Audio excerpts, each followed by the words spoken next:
Ladies and gentlemen, it's the moment you've all been waiting for. Kamala Harris has begun to release her campaign policy positions, and it's kind of surprising. You'd think she'd try to avoid this stuff, but I also guess kind of surprising to very few. Her first policy position is literal communism. She's backing price gouging bans, which literally means price controls. Price gouging is a relatively nonsense term. There are certain contexts where you can argue there's actual price gouging, but generally it means private businesses can't set their own prices. I'll talk to you all about price gouging, and I think it should be totally allowed. You can charge whatever you want for whatever you want. Now, if a group of businesses get together and conspire to fix prices, well, that's price fixing. Price fixing is different. That's anti-competitive.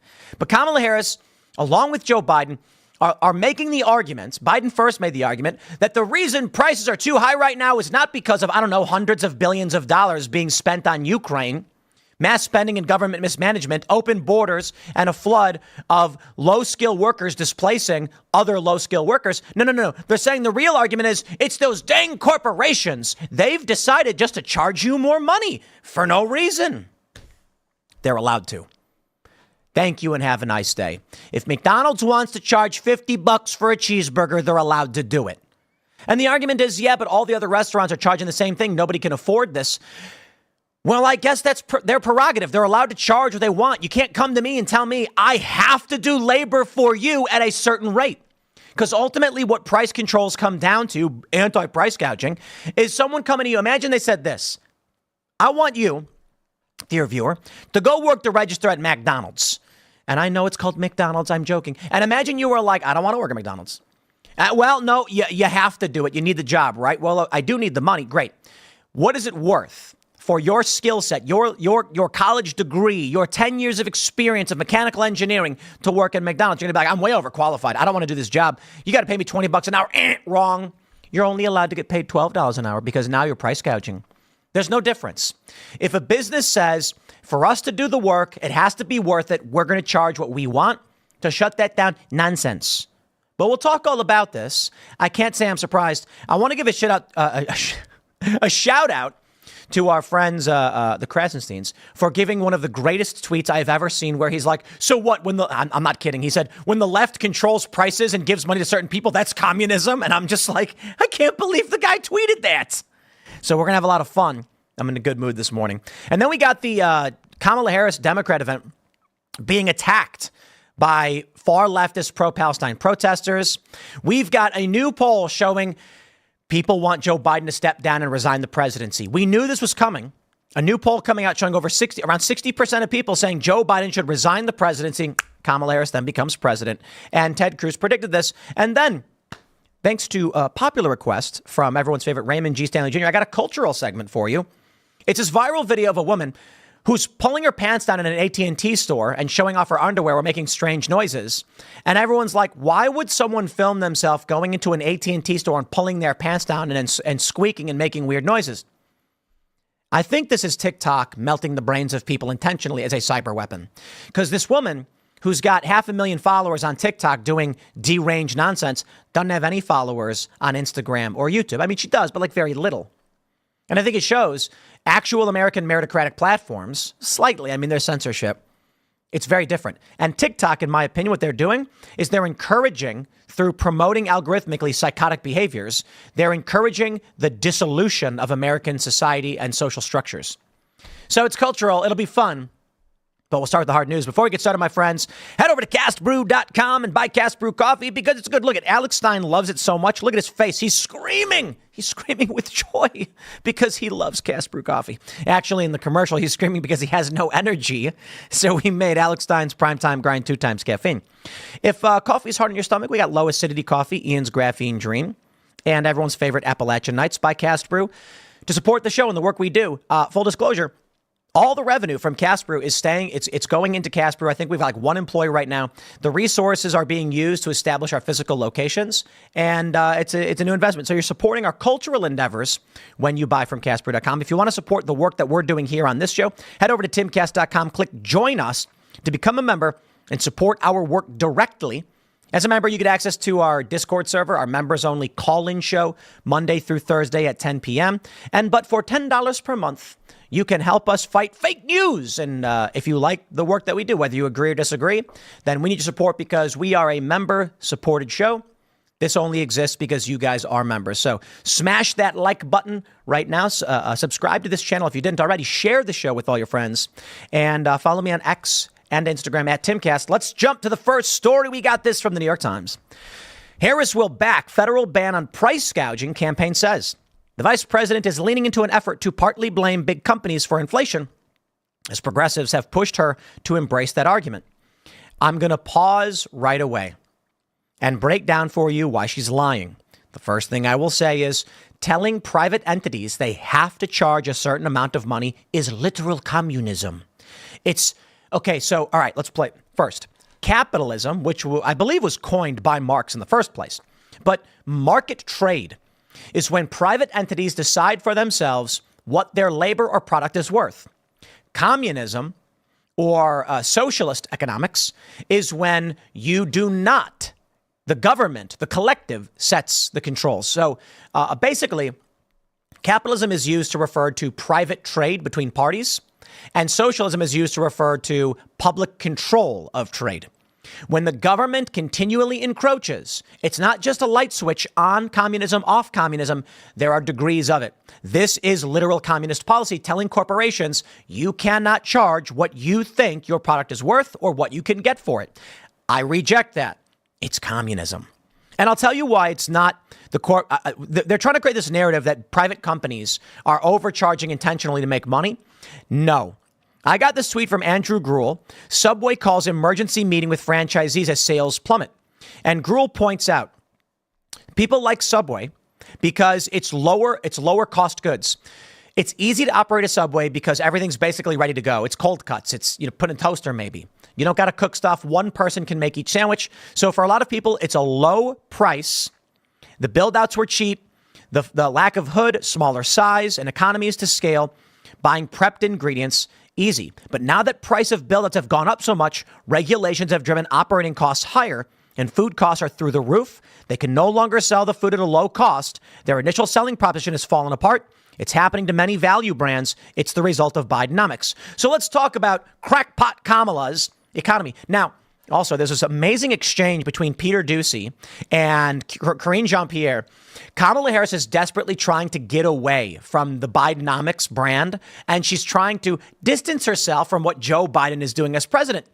And so Peter Doocy is like, he says, Kamala Harris is trying to get away from this brand, like she's trying to stay away from Bidenomics. And Karine Jean-Pierre goes, excuse me, it's the Biden-Harris administration. And it's just like, whatever you say, KJP. Sure. This is Kamala Harris's fault. You cannot go to Subway and tell them you're charging too much for your sandwiches, bring the price down. Because Subway's going to go, we're barely breaking even. We're shutting stores down. And they're going to say, your sandwiches cost too much, bring the price down. If we don't sell where we're at, we can't maintain these stores. Then what? This is why price controls don't work. But don't worry, Trump's getting no special treatment from me. We'll talk about that in a second. The New York Times reports Vice President Kamala Harris will call for a federal ban on corporate price gouging on groceries in a speech laying out her economic agenda on Friday. Campaign officials said late Wednesday, in an effort to blame big companies for persistently high costs of American consumer staples.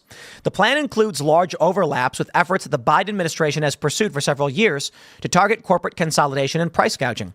Corporate consolidation, you start to have a real argument.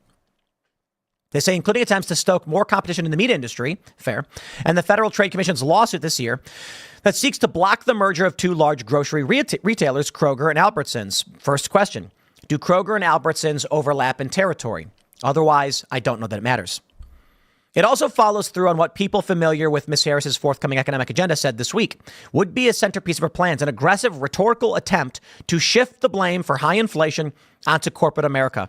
Polls show that argument resonates strongly with voters, including independent voters who could decide the November election. Welcome to the end, my friends, because people, they ain't smart enough to understand when you spend $200 billion on foreign war, your prices go up.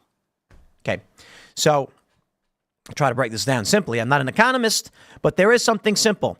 When you mass print and mass produce money, and how do they do it? Well, money is created upon the issuance of debt in the United States. So when someone takes out a loan, they go, there's your money. Literally, when you spend money on a credit card, you're just creating money. That's it. Now, it's supposed to be paid back with interest, and the interest rates are to control inflation. However, when you spend hundreds of billions on foreign war in a very short period of time, the economy gets flooded with cash. Simple version, inflation happens. The savings of individuals go down. A real simple version, a guy who's got $1 million, you're not going to be able to convince him to go and work at McDonald's, work in the cash register. But then what happens if the $1 million can only buy you one cheeseburger? Well, all of a sudden that $1 million ain't so good, and dude's going to have to go work the cash register. But guess what? If he wants to buy a couple cheeseburgers, you're going to have to pay him $2 million an hour. Inflation. Anyway, simple version. They say progressive groups have urged President Biden and now Ms. Harris to fully embrace the argument. In a release announcing the policy, Harris campaign officials did not detail how a price gouging ban would be enforced or what current corporate behaviors would be outlawed if it were enacted. They said Ms. Harris would work in the first 100 days to put to place a federal ban, setting clear rules on the road to make clear that big corporations can't unfairly exploit consumers to run up excessive corporate profits on food and groceries. Why not? Why not? Tell me why I, as a private entity, aren't allowed to sell my products for what I want to sell them for. I'll tell you where this goes, my friends. Some people think they're worth more. Some people would rather live in a van down by the river. So let's say you got a guy who lives in a van down by the river, but he is the best ever at, crochet. And so you say to him, I'll pay you $10 an hour to crochet, or I don't know, was that knitting? Whatever. And he goes, nah, not interested. $10 an hour, don't cut it for me. And you say $20? No. 30? No. 40? No. $100 an hour. All right, fine, I guess. The motivations of every individual are different. You cannot go to a private group and say, you must work for this amount. Because what ends up happening is a lot of people are going to be like, I'm worth more than that, and I'm not interested in working for that little. And what happens? You go to a big corporation and say, you cannot sell your products for more than a certain amount. They'll discontinue whatever the product may be, or they'll say, okay, then it's not worth it to produce. We're talking about economies of volume. So a big corporation might be like, we'd have to sell 10 times as many cheeseburgers to make it worth it to make the cheeseburgers. Just pull them off the menu. Stop making them. It does not work. It results in shortages. This is economics 101. More importantly, there's the philosophical. Even if it did work, you can't force me to sell a good or my labor at your set price. That is just immoral. The government mandating what you're allowed to earn. No, I choose what I want. If I want to go live in the woods and build a tent, I guess so long as I have the right to camp where I am, it's my response. It's fine for me. But the idea that I would have to work for you and I can't make more than a certain amount, this is the most pro-corporate plan I have ever heard. The officials also said Ms. Harris would authorize the Federal Trade Commission to impose harsh penalties on corporations that fix prices. Now, hold on there a minute. I agree with that. Price fixing is different. If there's 5 companies that manufacture computers or something, and they all get together in a secret meeting and say, hey, don't sell your computer for less than $1,000, and then no one can buy a cheap computer. That should be not allowed. The government should go in and say, hey, competition. If you can't compete in the market, you shouldn't be having secret meetings to fix prices. That I agree with. They also said that Ms. Harris would unveil plans on Friday related to housing costs and prescription drug prices. Many states ban price gouging, but the federal government does not. And I'm not a fan of any of it. Let's talk about the literal term price gouging as it pertains to most common usage. Let's say that there's a hurricane and it blasts through Florida, just wipes out a bunch of residential areas. You enter what's called a disaster economy. Disaster economies are rough. Everything's super expensive. So there was a circumstance. I think this was the algal bloom some 10 years ago in Ohio. The Great Lake had a massive algae bloom, an algal bloom they call it, and it toxified the drinking water. Within 40 miles of these cities, there was no water to drink. You couldn't drink from the lake. The systems couldn't handle it. The algal bloom was toxic. So people were bringing in bottles of water, and some people were charging like $10 for a bottle of water. And they say, hey, you get out of here with that price gouging. Those bottles of water, they should cost $1. And you selling them for 10, you're exploiting poor people who can't. Let me explain something. It's not price gouging. It's called market economics, and it's a good thing. And I'll tell you why. Homie is sitting there in his suburban town, some 40 miles just outside of a big Ohio city, and he's like, hey, Pa, you hear that there ain't no water anywhere near these, I don't know how they speak in Ohio. They don't sound like that, but you get my point. He says, there's no water in Ohio. And the dad says, let's get a bunch of water and bring it in and sell it. We could sell it for probably $10. Then the government says, hey, don't you do that. And the guy goes, I can't. You cannot bring in the water and sell it for $10 a bottle. And the guy goes, okay, I won't. Then guess what? There's no water. I'd rather have $10 water than be dying of dehydration. I do not respect this argument that the government should control prices in an emergency. If the government can't accommodate, and I'm not even a fan of that, look, we're going to sit back and rely on government to come and deal with all our emergencies. If private interests say, I can go out, buy a bunch of water, drive it in, and provide water at the price that matters, that makes sense to me, so be it. And if someone's like, I'm dying, I need water, the guy's going to be like, well, aren't you glad I took time out of my day to bring the water to you and you need it? So pay what you're willing to pay. Otherwise, people are going to have to leave, but I think that's fine.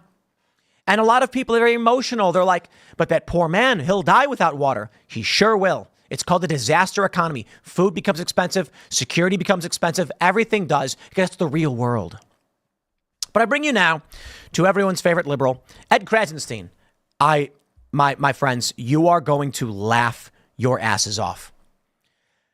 I read this tweet from Ed and I just bust out laughing. Holy crap. He said this. MAGA now thinks that cracking down on price gouging is considered Marxist. Uh-huh. Doesn't Trump keep trying to take credit for setting a limit on the price of insulin? Yes. Didn't Trump give subsidies to farmers after his trade war greatly harmed them? Uh-huh. And then he goes, I guess Marxism is only Marxism when the left uses government power to control prices or give money to certain people, right? Yes! When the left uses government to control prices and give money to certain people, literal communism, literal. The idea is, it is not just, okay, so to be fair, it's socialism, because communism is more of a form of governance that uses a socialist economic system. But it's Marxist. It's Marxist in its essence of oppressed versus oppressor and controlling prices because poor people are being oppressed by rich people, blah, blah, blah. So Steve Cortez says Kamala Harris goes a full-on Marxist, wants price controls on food instead of fixing the underlying problem of exorbitant borrowing and spending. Ready for break lines. So I said, ha, ha, ha, ha, ha. I guess Marxism is only Marxism when the left uses government power to control prices or give money to certain people, right? Ha ha, OMG, effing yes, Ed, literal effing yes. I love this. Ed then says, do you agree it's Marxism when Trump does it too? Do you think putting tariffs on goods, giving subsidies to farmers, trying to put price controls on drugs, and mailing checks to Americans, making sure your name is on them is Marxism too? Is that Marxism too? Yes! Dude, Trump doesn't get any special privileges for trying to do similar things. That being said, there is a difference. First, we are in a mixed economy, which means we are not a free market capitalist society nor a socialist machine. We're slightly more socialist than capitalist. That's true. Look at actually, it fluctuates. So we're a mixed economy. Sometimes we have heavy government subsidy. The Federal Reserve is a very, very central, controlling inflation rates and all of that stuff. It is not free market economics. It leans more towards Marxism, socialism, etc. Let's talk about what Donald Trump did. Putting tariffs on goods for foreign countries? No, that's not socialism. Okay, that's literally not.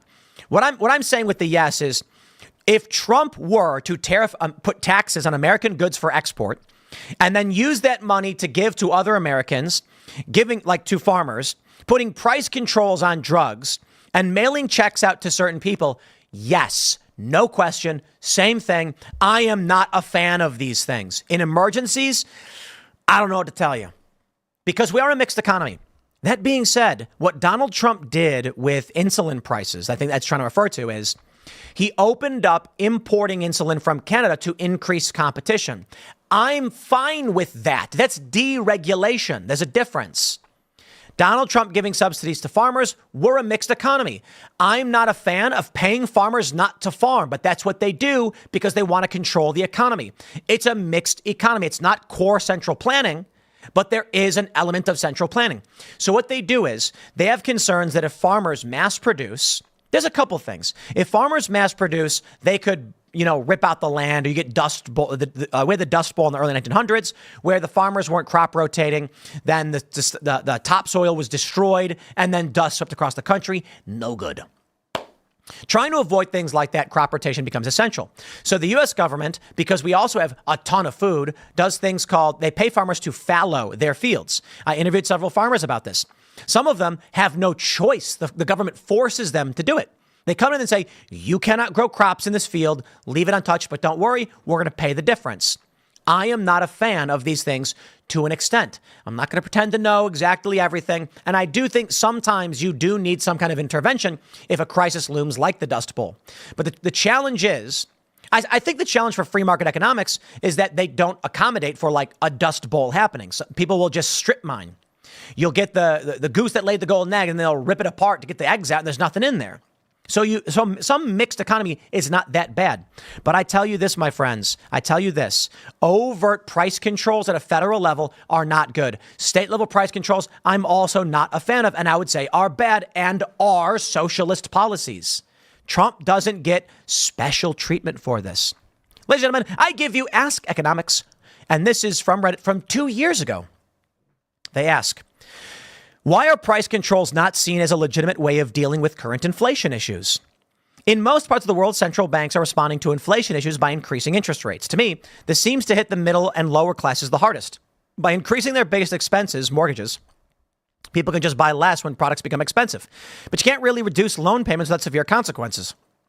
Why don't central banks consider price controls, especially on less elastic goods like food, as a strategy for dealing with inflation? What am I missing? Also, are there any economists that do advocate for alternative solutions to increasing interest rates? The top comment is, changing interest rates ultimately changes supply and demand. To be precise, the goal is a downward shift of the demand curve. Price controls don't change supply and demand. They only increase the quantity demanded and decrease the quantity supplied. Movements along the demand curve, not the curve itself, causing shortages. This person says, ever since intro, I've always wondered how well this holds true in reality. If someone bought a house for $100K and charges $500 a month in rent, but the value is up to $500,000 and they get a new tenant and charge $2,000 a month, the cost to the owner does not increase, just the profit. I understand that in a perfect economy, a rent ceiling would cause a shortage, but the economy has already been manipulated. So the challenge, so ultimately, Economics 101 is you're going to end up with shortages. But I can make it really simple, as I mentioned already.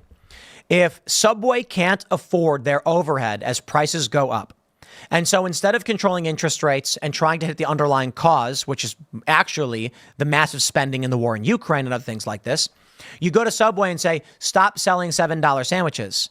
They're going to be like, dude, our tomatoes cost a bunch. Our tuna costs this much. Our bread costs this much. Our electricity costs this. Our labor costs this. We can't just reduce the end product like food.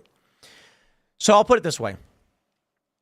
We, when looking at hiring labor right now, or I'll start with this. I go to the grocery store. I was trying to buy strawberries and whipped cream because it's actually very good and it's low carb, by the way. And the whipped cream was $6 a can. Those little cans, I shake them up and whipped cream, $6. It was like $5.59 plus tax, $6 a can. And I was like, holy crap. Yo, that's so expensive. Now, if you went to that whipped cream company and said, don't sell your whipped cream for $6. What's the problem? The dude who works the whipped cream company that you got to pay says, bro, when I go to McDonald's, the cheeseburger's $10. I need to make this amount of money.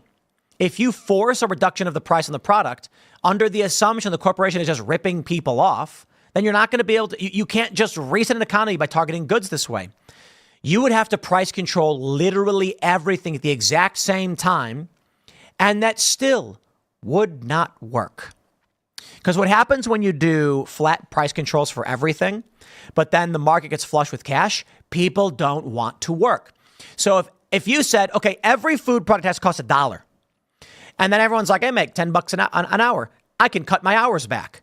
Now products stop getting made. You can't do this, okay? It's just simple economics. It's economy 101. Well, Newsweek's ringing the alarm bells, and this is why Kamala Harris is panicking. The U.S. economy alarm bells as two signs of recession emerge. I talked about this the other day, but the big issue at hand is it's not so much. Well, I'll put it this way: Kamala can try to play off that she's nothing to do with this, but the economy getting bad you can't campaign away from it. Okay, a regular guy is going to go to the grocery store and he's going to be like, the prices are too dang high. And you can run every commercial in the world. You can say everything you want. It's not going to matter because people will just say, I'm voting for the other guy. What you're doing is bad. I'm voting for the other guy. They don't even think about it. And those margins are huge. Now I give you this, ladies and gentlemen. Kamala Harris tries to distance herself from Biden in yet another policy flip-flop. Everything about her campaign is fake. She's trying to distance herself from Bidenomics. The vice president, Kamala Harris, is furiously trying to distance herself from Biden's record while also disavowing the far left policies she heartily embraced a few years ago. The campaign, as a result, run entirely on style over substance since Harris took the Democratic mantle from Biden last month. As Democratic campaign operatives warn that she risks voters catching on and realizing she is selling only cynical political opportunism. It's a marketing strategy that is TV-esque, one senior Democratic aide said. With such a short timeline now, policy matters less than personality. Do I have this? Let me see if I can find that Karine Jean. Here we go. This is fantastic. I've got this video for you guys. Oh, Peter Ducey. Here we go. Let me play this clip for you. I saw this earlier on TV. When did you guys learn that Vice President Harris wants to distance herself from Bidenomics? Why do you think that? Axios is now reporting that she is hoping to distance herself from President Biden's unpopularity on the economy. Can you blame her? Do you know this is the Biden-Harris administration? Are you aware that this is the Biden-Harris administration? And she is indeed the vice president. But if the president... Oh, Karine Jean-Pierre is so dumb. Dude, Ducey gave you a layup. Kamala Harris wants to distance herself from Biden's policy. And Karine Jean-Pierre is like, it's the Biden-Harris administration. Kamala's probably going, stop. The economy is bad. Harris is trying to play this game, which is like, vote for me and I'll fix it. Karine Jean-Pierre should say, well, the vice president certainly is right now in the administration, but Joe is the one leading the charge in these economics, and Kamala may have a different view. Instead, she just keeps going. Policies on the economy were working, or if they were popular, wouldn't he still be the candidate? You literally just had the chair of the CEA here who laid out a pretty robust point by point about the economy and what has happened under the Biden-Harris administration. And I thought it was pretty convincing. Look, as far as anything that the vice president wants to do, or as she's talking about her policy that's campaign related, you would have to speak to her. One thing that I know for sure is that this president, this vice president are fighting very hard. Oh, dude. Okay. Here's what I think. I think Karine Jean-Pierre, well, there's one of two options. She is as dumb as a box of rocks. Actually, I take it back. It insults rocks. Or she's salty about Joe Biden being ousted. And so she's like, ain't no way Kamala's getting away from this one. That's her economy, too. The economy is bad. They're warning of a recession. Kamala's got crackpot price control policies as her attempt to solve things. And the warning is it's going to cost you the election. And Karine Jean-Pierre is like, okay. I love it. To make sure that the middle class is stronger. They wanted to make sure that we're working to cut taxes for the middle class, for working people. No, they're not. They raised taxes. Kamala Harris signed the tie-breaking vote to increase taxes. They got 87,000 new IRS agents. I'd like to explain this to you. These people are despicable. They bring in 87,000 agents and they say it's to go after the rich people. You can't get that much money from the rich people. I'll explain how this works. First of all, there ain't that many. And even if you were to tax every single individual in the 1% at 100% of their income, I think you fund the government for like not even a day. It's like 40 minutes or something like that. It's probably a couple of days. I don't know, maybe more. But if you took every dollar they had, you're not getting anything done. And that would actually just destroy the economy. When they want to raise money for the government and control inflation, they have to go after the little guy. Also, understand this. If a rich person gets a letter from the IRS and it says you owe us $1 million, they're going to go to their lawyer and say, okay, look, I'll give you a $50,000 retainer, save me $1 million. The lawyer will then fight the IRS. The IRS will go, oh, it's costing us too much money to go after this guy. And the rich guy's going to say, $1 million or 50 grand. The greater the bill that the IRS is trying to claim from a wealthy person, the more valuable, the more worth it is for him to just hire a legal firm to defend him and to fight. So it's cost benefit analysis. Now, hold on there a minute. Let's say you got 100,000 working class Joes and Janes, and you say to each of them, you owe $300. Not a single one of these individuals is going to be able to go to a law firm and say, save me $300. The law firm's going to say our fixed cost for representing you is going to be X thousands of dollars. For the rich person, they're like, I'll throw in 50 grand on top if you save me $1 million. For the poor person, they're like, I'm not going to spend $5 grand to save $300. The 87,000 IRS agents and the enforcement has largely hit the working class. They are lying. They are ripping money away from poor people who can't fight back. And a lot of this stuff, I would assume, is fake. You get a letter from the IRS that says, did you know you owe us $320? And you're going, there's no way I owe that money. There's no way. That's BS, but I can't do anything about it. And then they just take the money from you. That's their administration. Welcome to the modern Bidenomics. Here we go. But would you admit, at least, that if Bidenomics was more popular, President Biden would still be... I'm not going to get into polling. I'll pause right there. Ducey says, would you admit that if Bidenomics was popular, Biden would still be the candidate? No. I don't think whether Biden was doing well or doing poorly, or whatever his policies were, matter that much. The issue is people on the left, Democrats, vote emotionally. So watching a feeble, disheveled Joe Biden struggle to speak was all they needed to hear. What I will tell you is Bidenomics has been something that both the president and the vice president has worked on. You guys have called it Bidenomics. We talk about how the president is trying to put forward an economic policy, building the economy from the bottom up, middle out, that does not leave behind the middle class and make sure it has equity at the center of it. Maganomics, which is very different, which is something that neither of them believe in, wants to do the opposite of what we're trying to do on behalf of the American people. That's the difference. Donald Trump famously, actually, let me see if I can find this from Matthew Iglesias, Progressives Messaging on Taxes. Let's see. Here we go. Let's go back in time. And I'll tell you about Maganomics versus Bidenomics if this article loads. So here we have from Free Beacon, Vox writer, he's no longer there. This is 5 years ago, praises progressives for misleading Americans on tax cuts. He said, let's see if we have the quote. He said, progressive groups did a really good job of convincing people that Trump raised their taxes. Yeah. There you go. They say, Vox writer Matthew Iglesias praised progressive groups for misleading Americans about their taxes on Monday. In a tweet, Iglesias praised the messaging success over President Donald Trump's Tax Cuts and Jobs Act. The president signed the bill into law December 2017. At the time, then Speaker of the House Paul Ryan said the bill would save families making $73,000 per year more than $2,000. At the time, Democratic Party messaging insisted the bill was a catastrophe for the middle class. Governor Andrew Cuomo said the middle class got the crumbs from the table. Chuck Schumer claimed it was socks to the middle class. Socks it to the middle class, okay? Nancy Pelosi says 86 million middle class families will see a tax increase. According to the Tax Policy Center, the average middle class family is keeping almost $1,000, which would have previously gone into government coffers. It looks like he deleted it. Monday, Iglesias admitted the bill had in fact been a success. Despite Democratic insistence to the contrary, the facts say a clear majority got a tax cut. Did he delete the tweet? Let me see if I can pull it up. It's an old one, but he probably got rid of it. Yep, it's gone. In fact, is Matt even on X anymore? Oh, he blocked me. That's why. Oh, okay. So maybe it is available, but he has me blocked.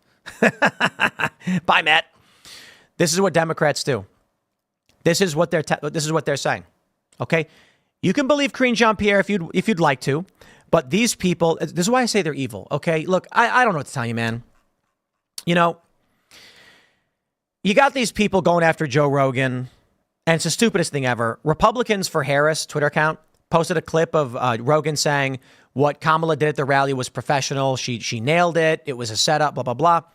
They're trying to once again reignite MAGA to attack Joe Rogan because Joe is a middle of the road guy. And Trump supporters are stupid enough to buy into it. I'm sorry, not all of his supporters. I'm saying some of his supporters. Some of his supporters are super diehards, and because of their obsession with all of this stuff, they harm themselves.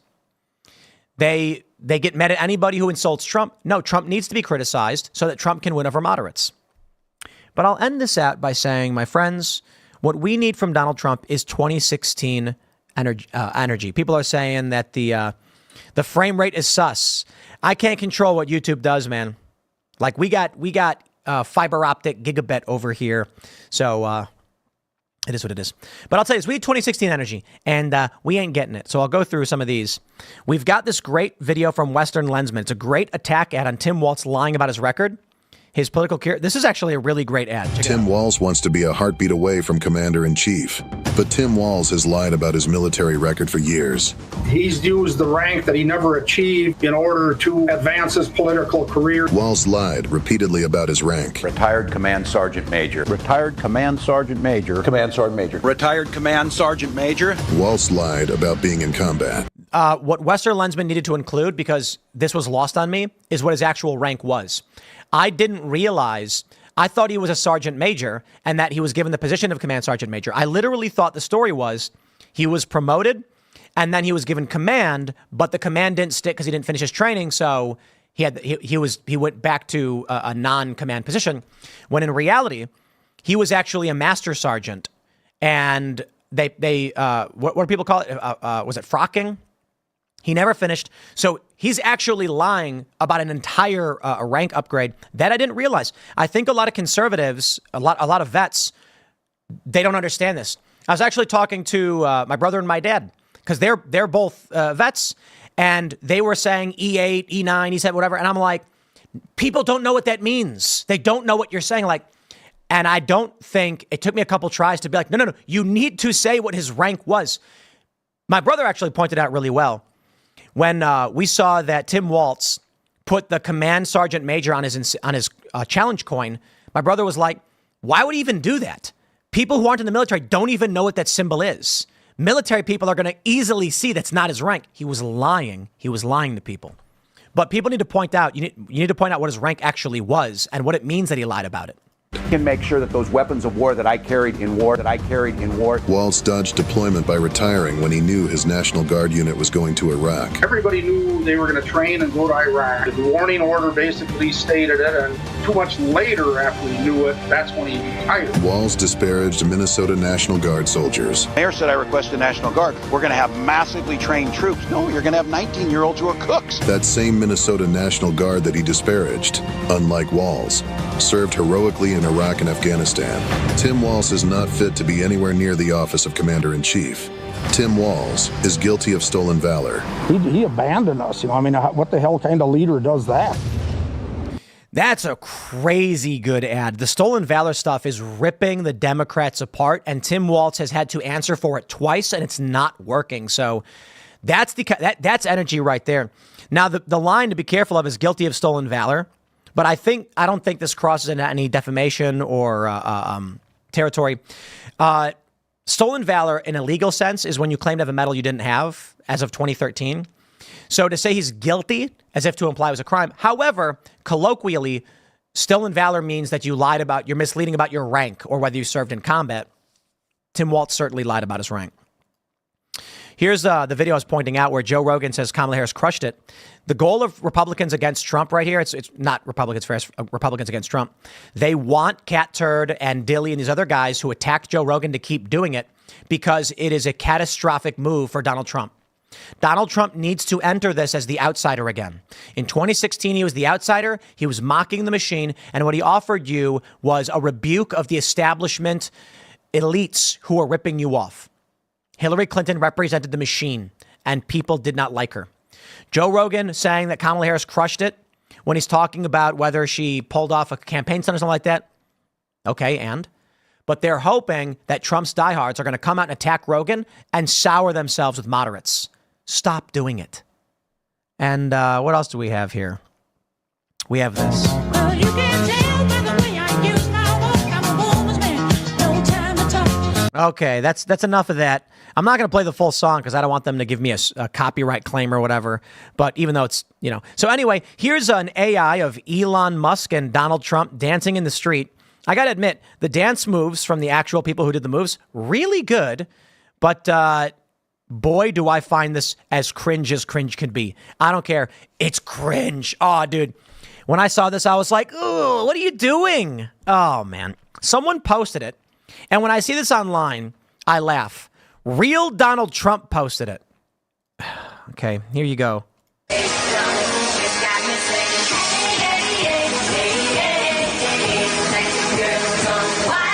Oh, man. This is Madonna in 2016. Hillary gonna snatch that presidency, so watch out. Girls Gone Wild.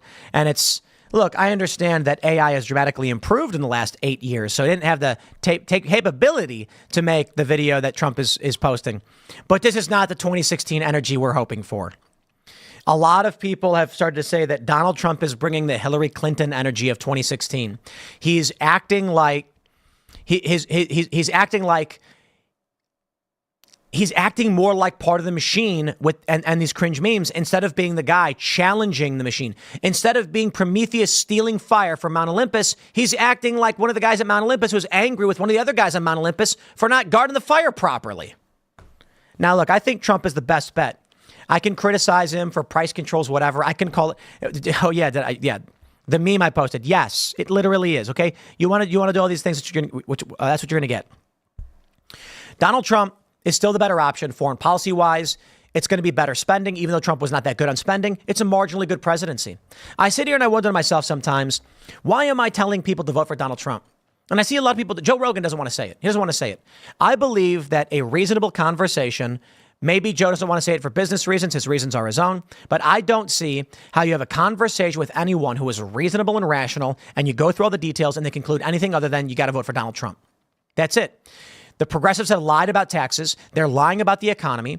Kamala Harris has no policy positions. She wants price controls as they mass spend in Ukraine. This is the end of the Roman Empire. This is a mass spending crisis, a credit crisis, and then blaming it and then trying to implement centralized command economy structures to save yourself from crumbling.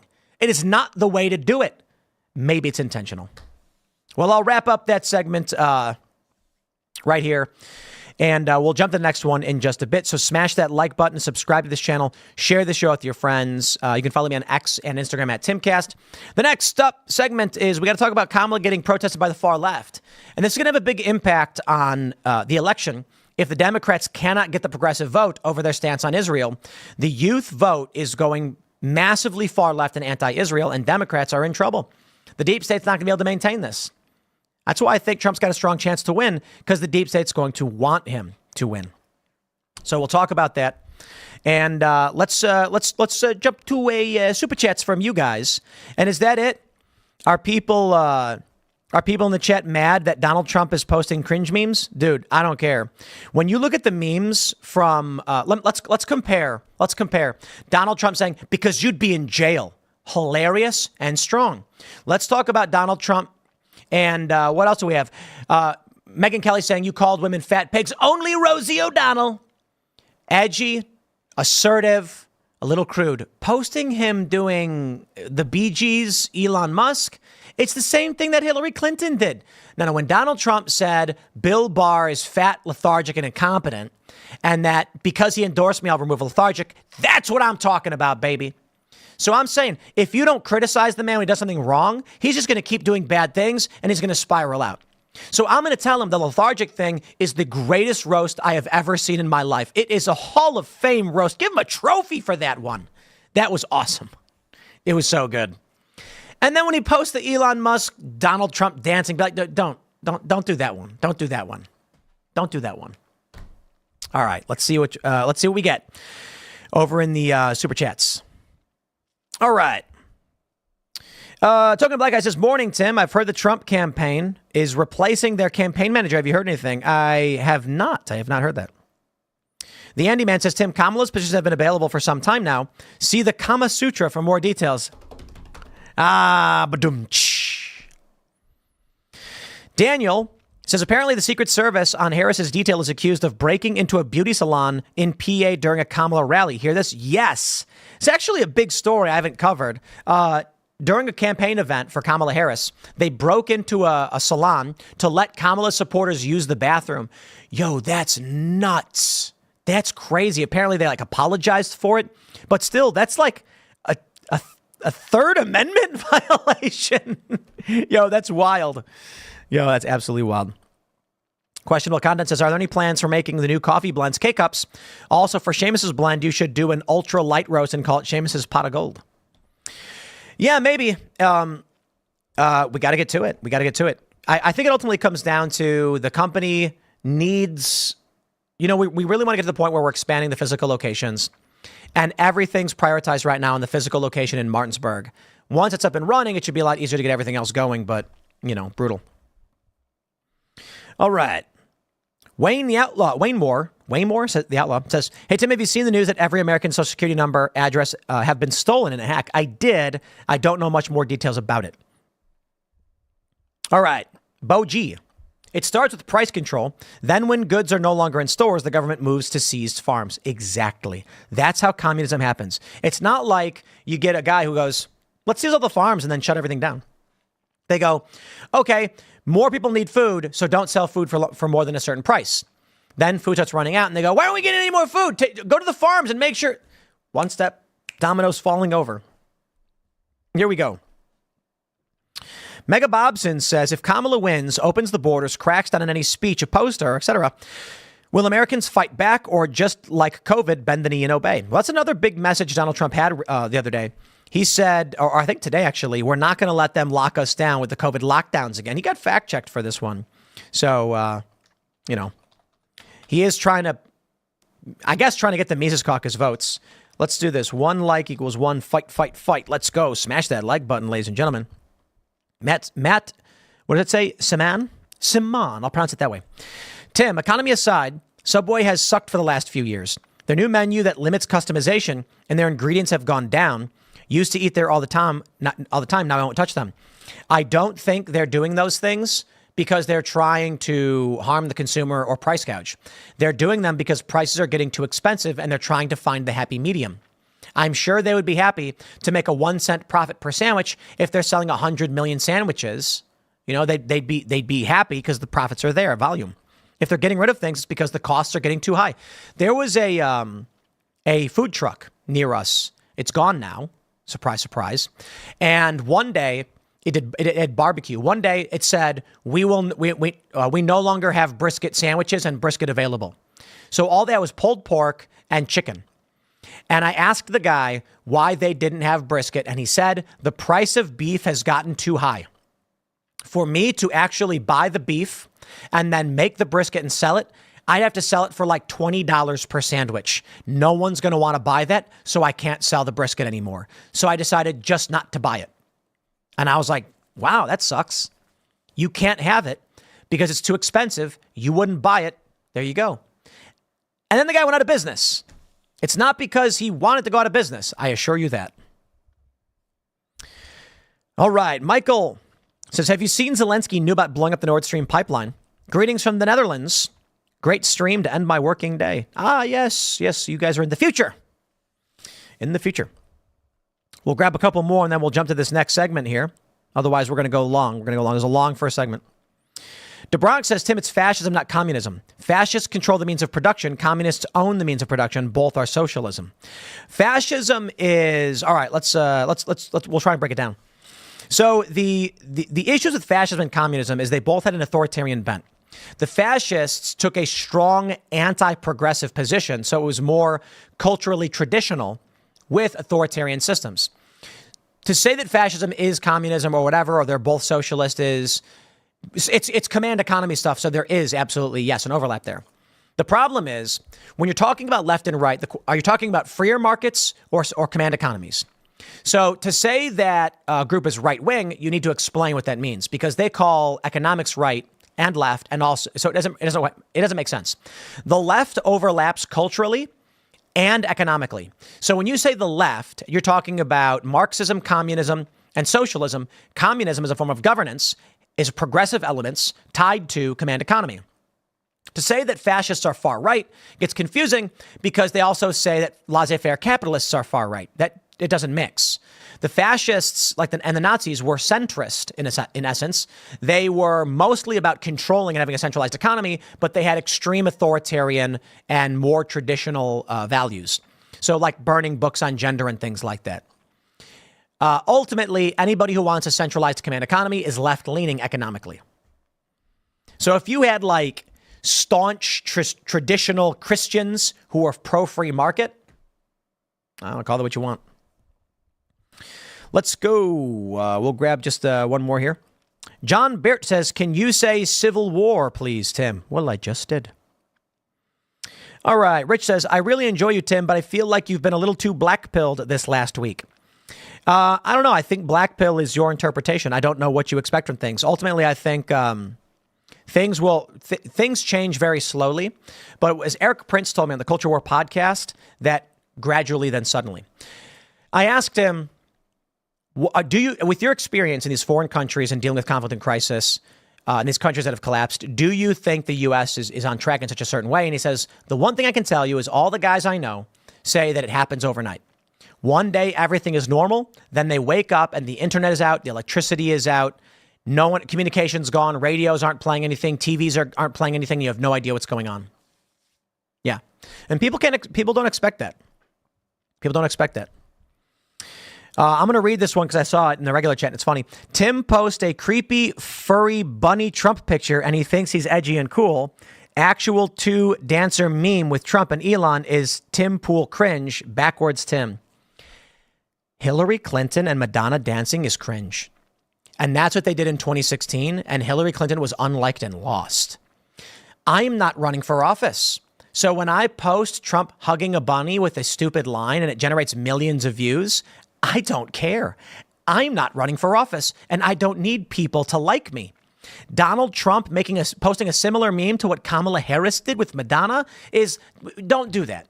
It didn't work for Hillary Clinton and Madonna. I don't think it's going to work for you. Keep up with criticizing the machine and mocking those who failed us. But I do love that people want to defend. Hey, by all means, if you like the Trump dancing meme, then give it up for Hillary Clinton and Madonna. That was great strategy from her, right? No, I don't think it was. Trump's memes back then were hilarious. People were posting, Pepes and things like this. Don't do what Hillary Clinton did. Look, and even if you think that the Trump dancing with Elon thing is funny, it becomes cringe by essence of it being too similar to what Hillary Clinton did at all, because everything Hillary does is cringe. I digress. We'll jump to this next segment, my friends. Smash that like button, subscribe to this channel, get your super chats in. Here we go.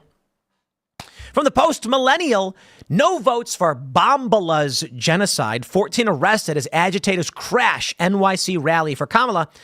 Clash with cops. I love that they're calling Bombala. Kamala Bombala. Sure. Kamala's the VP. So she does very little. But she's still a part of an administration that is doing a pretty bad job. Now, the far left is very anti-Israel. And the Democrats need the Jewish vote. And Jewish voters in this country are very pro-Israel. So they're between a rock and a hard place here. The funny thing is they called Barack Obama Obama. And I love that because British people, when they say words that end with A, they say And words that end with E, they say Or I'm sorry, words that ends with ER, they say It's the weirdest thing how British people speak, but they go, Obama. Seriously, it was Obama who came in. Obama? I like that name because that's who he was. They're not going to escape this one. The Post-Millennial says, anti-Israel activists crashed a Democratic rally supporting Vice President Kamala Harris in New York City on Wednesday, where Mayor Eric Adams was speaking and went on to trash the after-party venues, causing thousands of dollars in damage to the nearby restaurant. Agitators wearing keffiyehs set off smoke bombs, and some were taken into custody by NYPD officers. Here we go. In Gaza, there's fresh water! How dare you! Annoying noises. I don't know that you need to hear the annoying noises for those that are listening. So you've got... They're intentionally annoying, and I love this because it's almost like they have no intention of winning any political goals.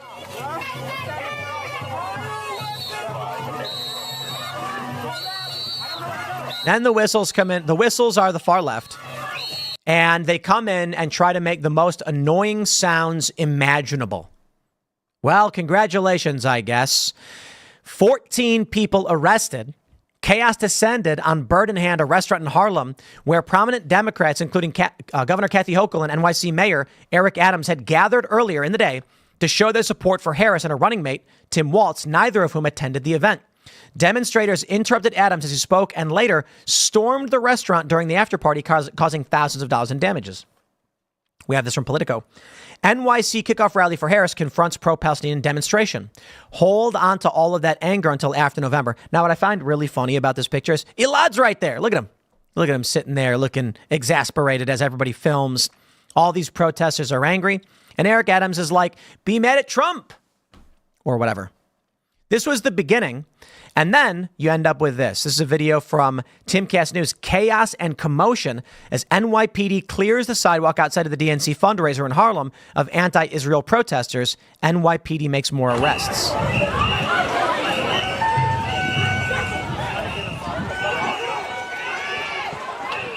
Yeah, it's once again just loud noises, so I don't know that we need to listen to that. But while we're playing this clip, you can see the police lining up.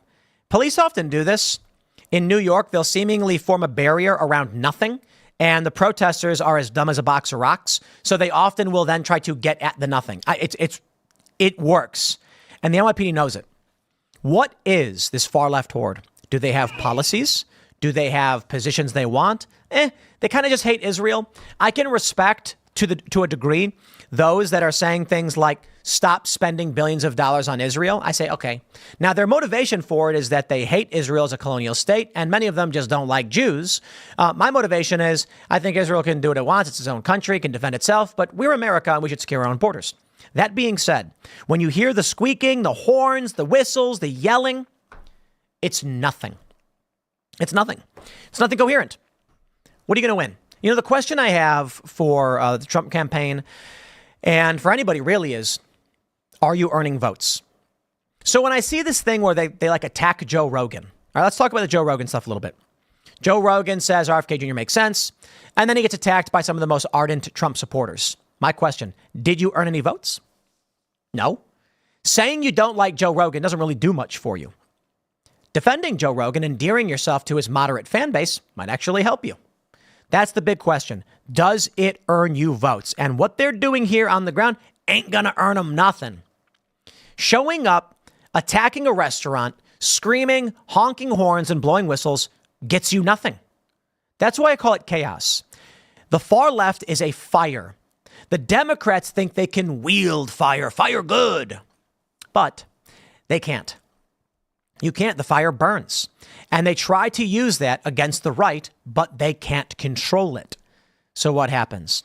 Sure enough, the far left did support Joe Biden last time around, and they courted them, and they fanned the flames, hoping that the fires would hurt Donald Trump. And to an extent it did, although I think the ballot harvesting is really what got him home. Now the problem is, what do you do with a raging fire?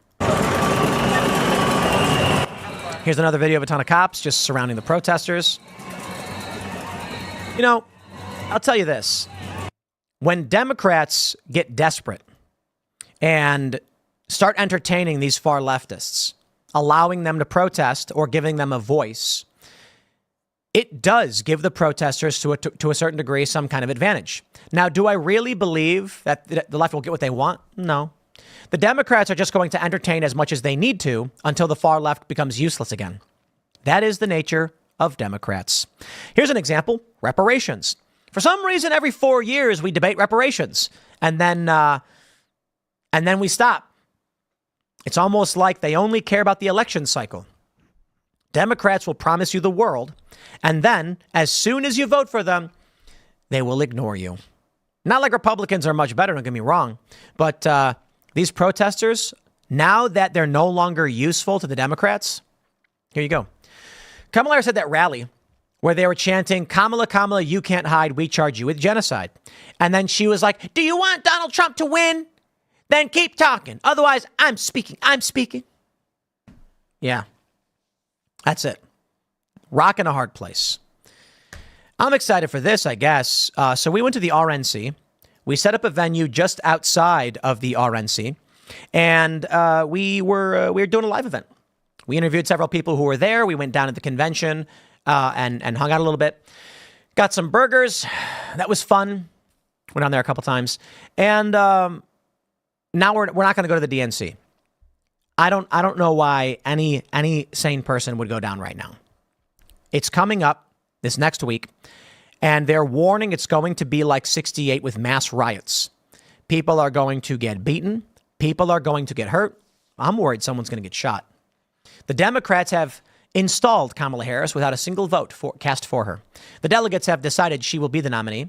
They've reportedly, Kamala's using Joe Biden's FEC number, which I thought that was a crime. She's using it so that she can take his donations. The way it's supposed to work is whenever you sign up to run for office, you get an FEC number. I could be wrong about this because I read a report, but this is what it said. You get an FEC number that follows you for life. That way people can put the number in and look up all the donations that have come into you and like disclosures you need to release. Kamala Harris is using Joe Biden's right now, despite the fact that he's not running. She's doing this so that all of the donations that went to Joe Biden that are attributed with that one FEC number are now attached to her campaign. I think that's illegal. I think that at the very least should be illegal. I think that she should be in jail for using this money. I think the money should be immediately returned to everybody who donated. That being said, far left protesters and rioters and extremists are not going to take kindly to what's going on in Chicago with the DNC. They're not going to take kindly the Democrats ousting Bernie Sanders, who is now coming out and saying outright they took it from him. Let me pull up this tweet that I had. Here we go. Hotspot of Bernie Sanders saying, I think, well, how long is this? 2 minutes? Let's play this clip. And this is from Hotspot Media Company. Bernie Sanders admits he got cheated at the 2020 election and acknowledges the DNC's shady fiasco of the 2020 Iowa caucus. We won the first 3 primaries. Then the establishment got very, very nervous. Let me play this clip for you. Is the best person to run against Donald Trump right now? Well, she is the person, and that won't change probably, huh? No, she'll be the Democratic candidate, and I've known Kamala for a number of years. Not best friends, but I've known her. Mm-hmm. She was in the Senate for a short period. She's very smart, and she's determined. I mean, above and beyond her views on the issues, which I support most of them, not all. You got to give credit to somebody, a black woman, to move up the ladder. That ain't easy stuff. Bernie. There's a lot of resistance there. And she's persistent, she's strong, and I respect that. And I actually will give it to Bernie Sanders on that point. Kamala is strong. She's done a lot of nasty things. She's been accused of a lot of nasty things. She's a vile person, but she's got a fire. She got a fire in her. And I give respect to anybody willing to fight. A lot of Republicans ain't got that fire. A lot of Republicans will be like, but the Democrats are mean. And then they'll do nothing. So a lot of like Adam Kinzinger, man, they cracked that whip. He dropped to his knees and says, please, I will do anything you say. I think she'll be a good candidate. I was interested that Trump apparently backed out of a debate with her on ABC. And I wouldn't, I have debated her, as a matter of fact. She's tough. She's tough. Was there a chance that you were going to get that nominee, or as an independent, can you get then plotted with the Democratic Party and put in? No. Was there even a call about it or anything? No. I ran in 2016. I ran against Hillary Clinton, and I ran in 2020. Yeah, I remember, and I felt like you didn't get treated fairly, to be honest with you. I didn't, and that's what happens when you take on the establishment. So what happened is we won the first 3 primaries, and then the establishment got very, very nervous, and there were a whole lot of candidates in the Democratic primary. And they said, hey, it'd be a good idea if you all dropped out, let Joe Biden be the one candidate. People rallied around him. And do they call? Is there a call that you get, and it's like you're not going to move forward? Is it just like news articles? Like how does the establishment? Well, what happens is I won the popular vote in Iowa. I won the New Hampshire primary. I won the Nevada primary, and those were the first 3. And then front pages of the New York Times, Democratic establishment very nervous. Bernie Sanders could win the whole. We were doing very well in the polls, and I think behind the scenes, people thought there were like 15 different candidates. And they were splitting up the vote, and that's how I was not necessarily getting over 50%. I was getting more than other people, so I was on the way to victory. And they said, look, Bernie shouldn't be the candidate for a variety of reasons. We don't want him the candidate, drop out. And then on one day, a lot of people, 1 or 2 days, a lot of people dropped out. It was Joe Biden and me, and Joe had a lot of support, and all these people came behind him, and that's what happened. Let me also say, having said that, Biden is a friend of mine. I think he has done a very good job over the last 3.5 years, and I'm working very hard to see that Kamala is. I am so happy this man did not win. Bernie deserved to lose, and I'm glad he did. And I supported him in 2015. I'll tell you why. Let's go back in time. Let's go Bernie and Trump similar from Vox.com. Let's see. Where do we have the story? That's from 2020. Talking about Bernie Sanders being the biggest threat. Oh, here you go. I'm interested in what they say. 2017. The Bernie voters who defected to Trump, explained by a political scientist. Oh, yeah? 12% of Bernie Sanders supporters from the Democratic primary crossed party lines and voted for Trump. In several key states, Pennsylvania, Wisconsin, Michigan, the number of Sanders to Trump defectors were greater than Trump's margin of victory, according to new numbers released Wednesday by UMass Professor Brian Schaffner. I'll give a shout out to the Dilly guy for basically saying, I tweeted, I was a supporter of Bernie Sanders. I did not vote for Trump in 2016, but after watching all these shows, people like Joe Rogan, reading the news and reporting on it, I decided I was going to vote for Donald Trump. These are the people we want to court, the moderates and even moderate, like left-leaning individuals who can be convinced for populist reasons to vote for Donald Trump. And Dilly was just like, F you, dork, you voted for Sanders or whatever. And it's like, if Trump loses, that's why. Because he's got these overly aggressive diehards who are acting like leftists, pushing people away. In an interview, Schaffner noted that in an election this close, any number of voting blocks, blah, blah, blah. Tell me why. The way to think about it is this. As several people have noted, that this election was so close that any number of things could have proved decisive difference. So what's he saying? One piece that's important to keep in context this year is that you always see the kind of defection between a primary and a general election. We get it. Is he saying why? Disagreeing that white people have advantages among Sanders' primary voters is interesting. There was a racial component to this, as defectors are much more likely to disagree that whites are advantaged. Let me break it down for you. I don't need some guy to tell you. I can tell you. And why I'm glad Bernie Sanders lost, why he deserved to lose. And that video of him saying, well, they took it from me, and I'm a friend with Joe Biden. Fine. Good. I'm glad you lost. Luke Rudkowski and I met Bernie Sanders at an event in D.C. 12 years ago. And it was just normal guy. It was there's Bernie Sanders. How about that? I saw in Bernie Sanders a guy who said, no open borders. Open borders is a Koch brothers proposal. He said he wants to get rid of the Trans-Pacific Partnership. He wanted to help working class Americans. He wanted to bring jobs back to this country. He didn't want open borders. And I'm like, I like this guy. He was talking about Medicare for all. At the time, it was much more, not so much Medicare for all, but more of a universal health care plan. And there's nuances and debates to this. I'll tell you my position in a second. And so I was like, I like this guy. Donald Trump had similar policy positions. Vox.com said they were similar. But Trump was too weird. I'm just like, Trump's a TV reality. I'm like, I don't want to go Idiocracy. I don't want the WWI Hall of Fame guy. And like, I'm just not interested. Well, a lot of people defected from Bernie to Trump because Bernie was a populist who didn't want open borders. And Donald Trump had similar plans. Bernie was anti-war. That was it. I was like, we got a guy who's staunchly anti-war right here. You know, I don't know what Trump's on about. I'm not a Republican. I don't like the Republican Party. Then they stole it from Bernie Sanders. I dodged a bullet. Bernie is weak. He is a pathetic, frail, and weak man. He could not stand up for what he believed in. He still, to this day, bends the knee, and it is pathetic. And Donald Trump has just insulted and pushed back and challenged everyone around him, and that I respect. And world leaders respect it too. So when Donald Trump becomes the president of no new wars, of securing our borders, ending the Trans-Pacific Partnership, I'm like, wow.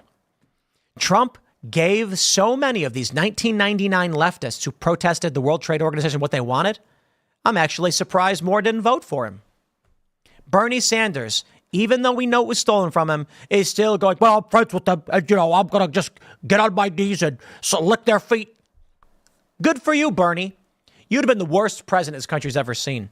And I'm glad I dodged that bullet. Now, considering that even Bernie acknowledges they stole it from us, we've got this from news.wttw.com. Chicago police will face a big test during the Democratic convention. Here's what to know.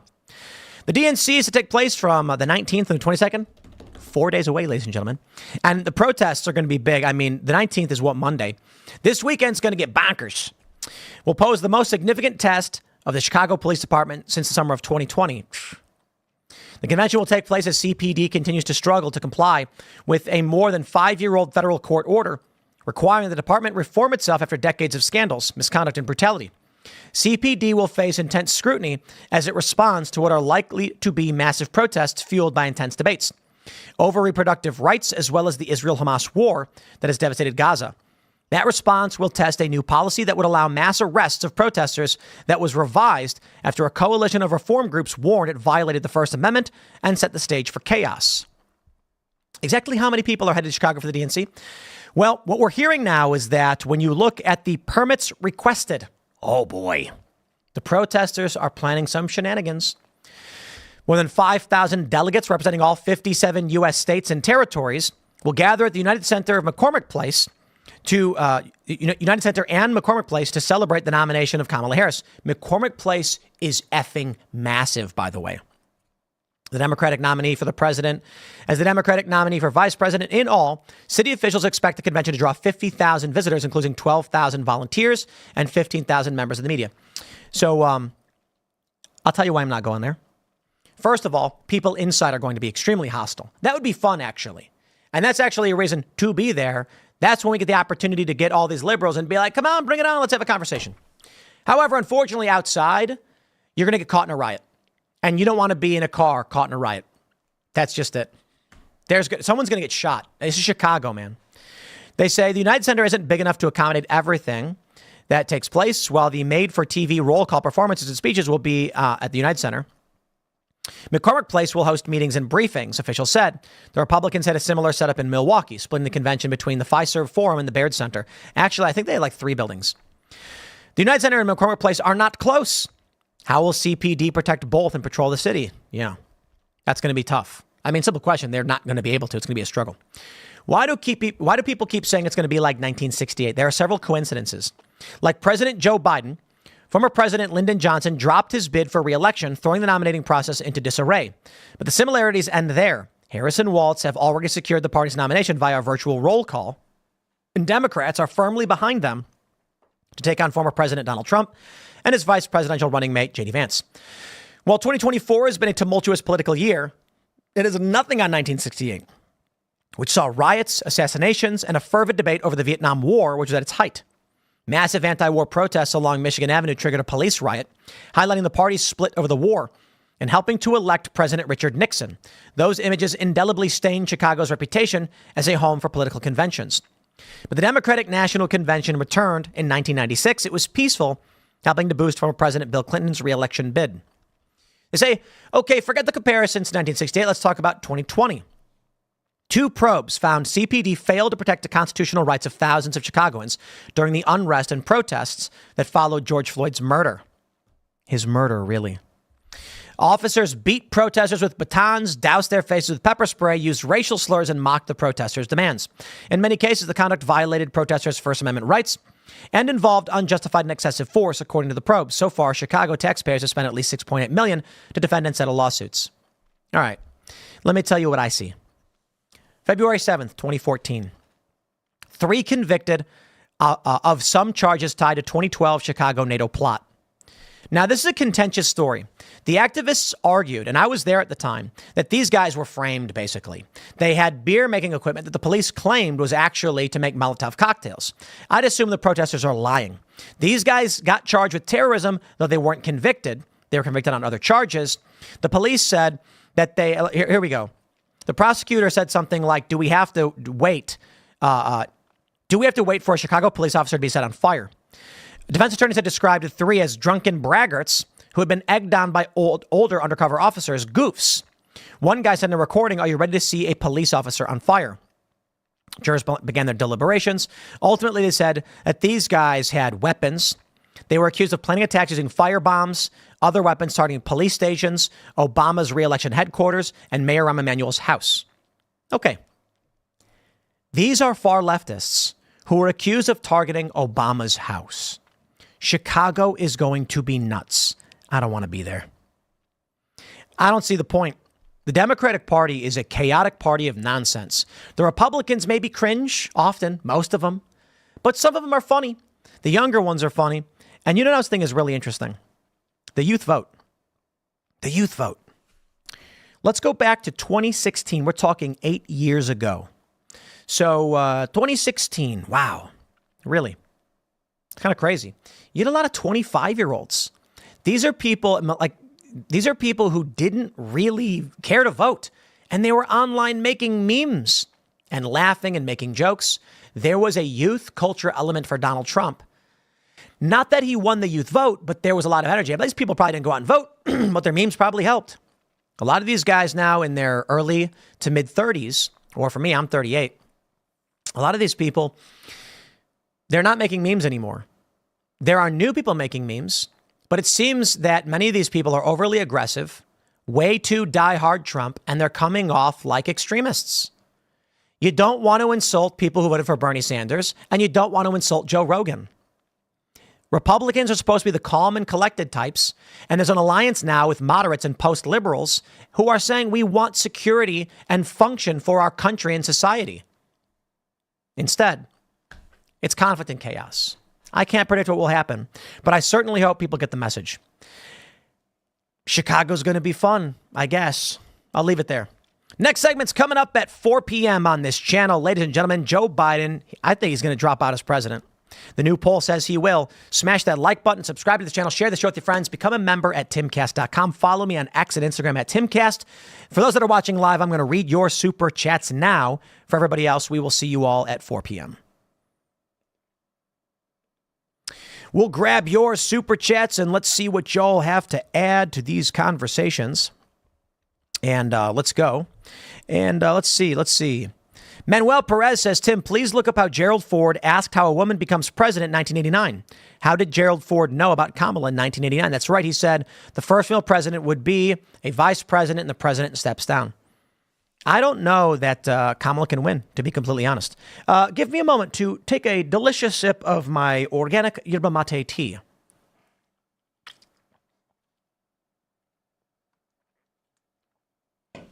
Every so often, I got to have a drink of water there. When I would do the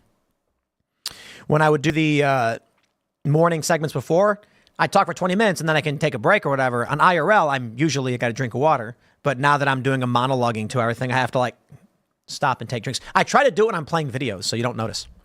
I mean, you can watch me do it, but then I don't have to talk. All right, let's go.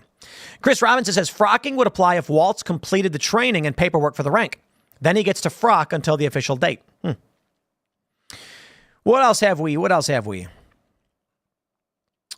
is this? Rich says, I read that one. Let's see. 39's Filthy says, Tim, if you haven't yet, shout out Turning Point's Commit 100 campaign. They are providing hotels for people who want to chase 100 ballots in AZ and Wisconsin. I signed up. We are men of action. Cool. Glad to hear it. Let's go. What is this? Rabbit in the Hole says, could you help at Camelot 331 with his PayPal campaign? What is that? I don't know what that is. Is that Cody? I don't know.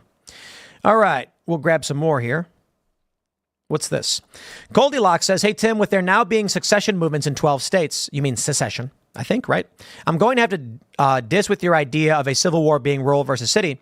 It's gonna be state versus state. States are having enough. What do Democrats do in red states? But perhaps in the Civil War, 1861, the states were not unanimous.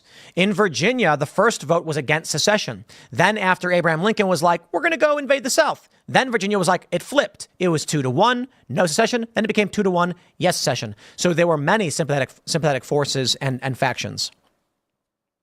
Chris Robinson says, when I went from E3 to E4, and again from 4 to 5, I had to complete all the prerequisites. Then the promotion was confirmed and would become official at a later date, including pay increase. Frocking equals use of rank between confirm and official. Interesting. So he was not. He was not frocking. Is that what it is? All right. Nick Condon says Nick Merckx on the culture war talking about Mr. Beast and Doc situation would be great. That is a pretty good idea. Let's let me see if we could make that one happen. I mean, it's tough. Nick Merckx is a hefty personality, right? Let me jump down to our booking agent and say Nick Merckx talking. Oh, that's so stupid. Stupid autocorrect.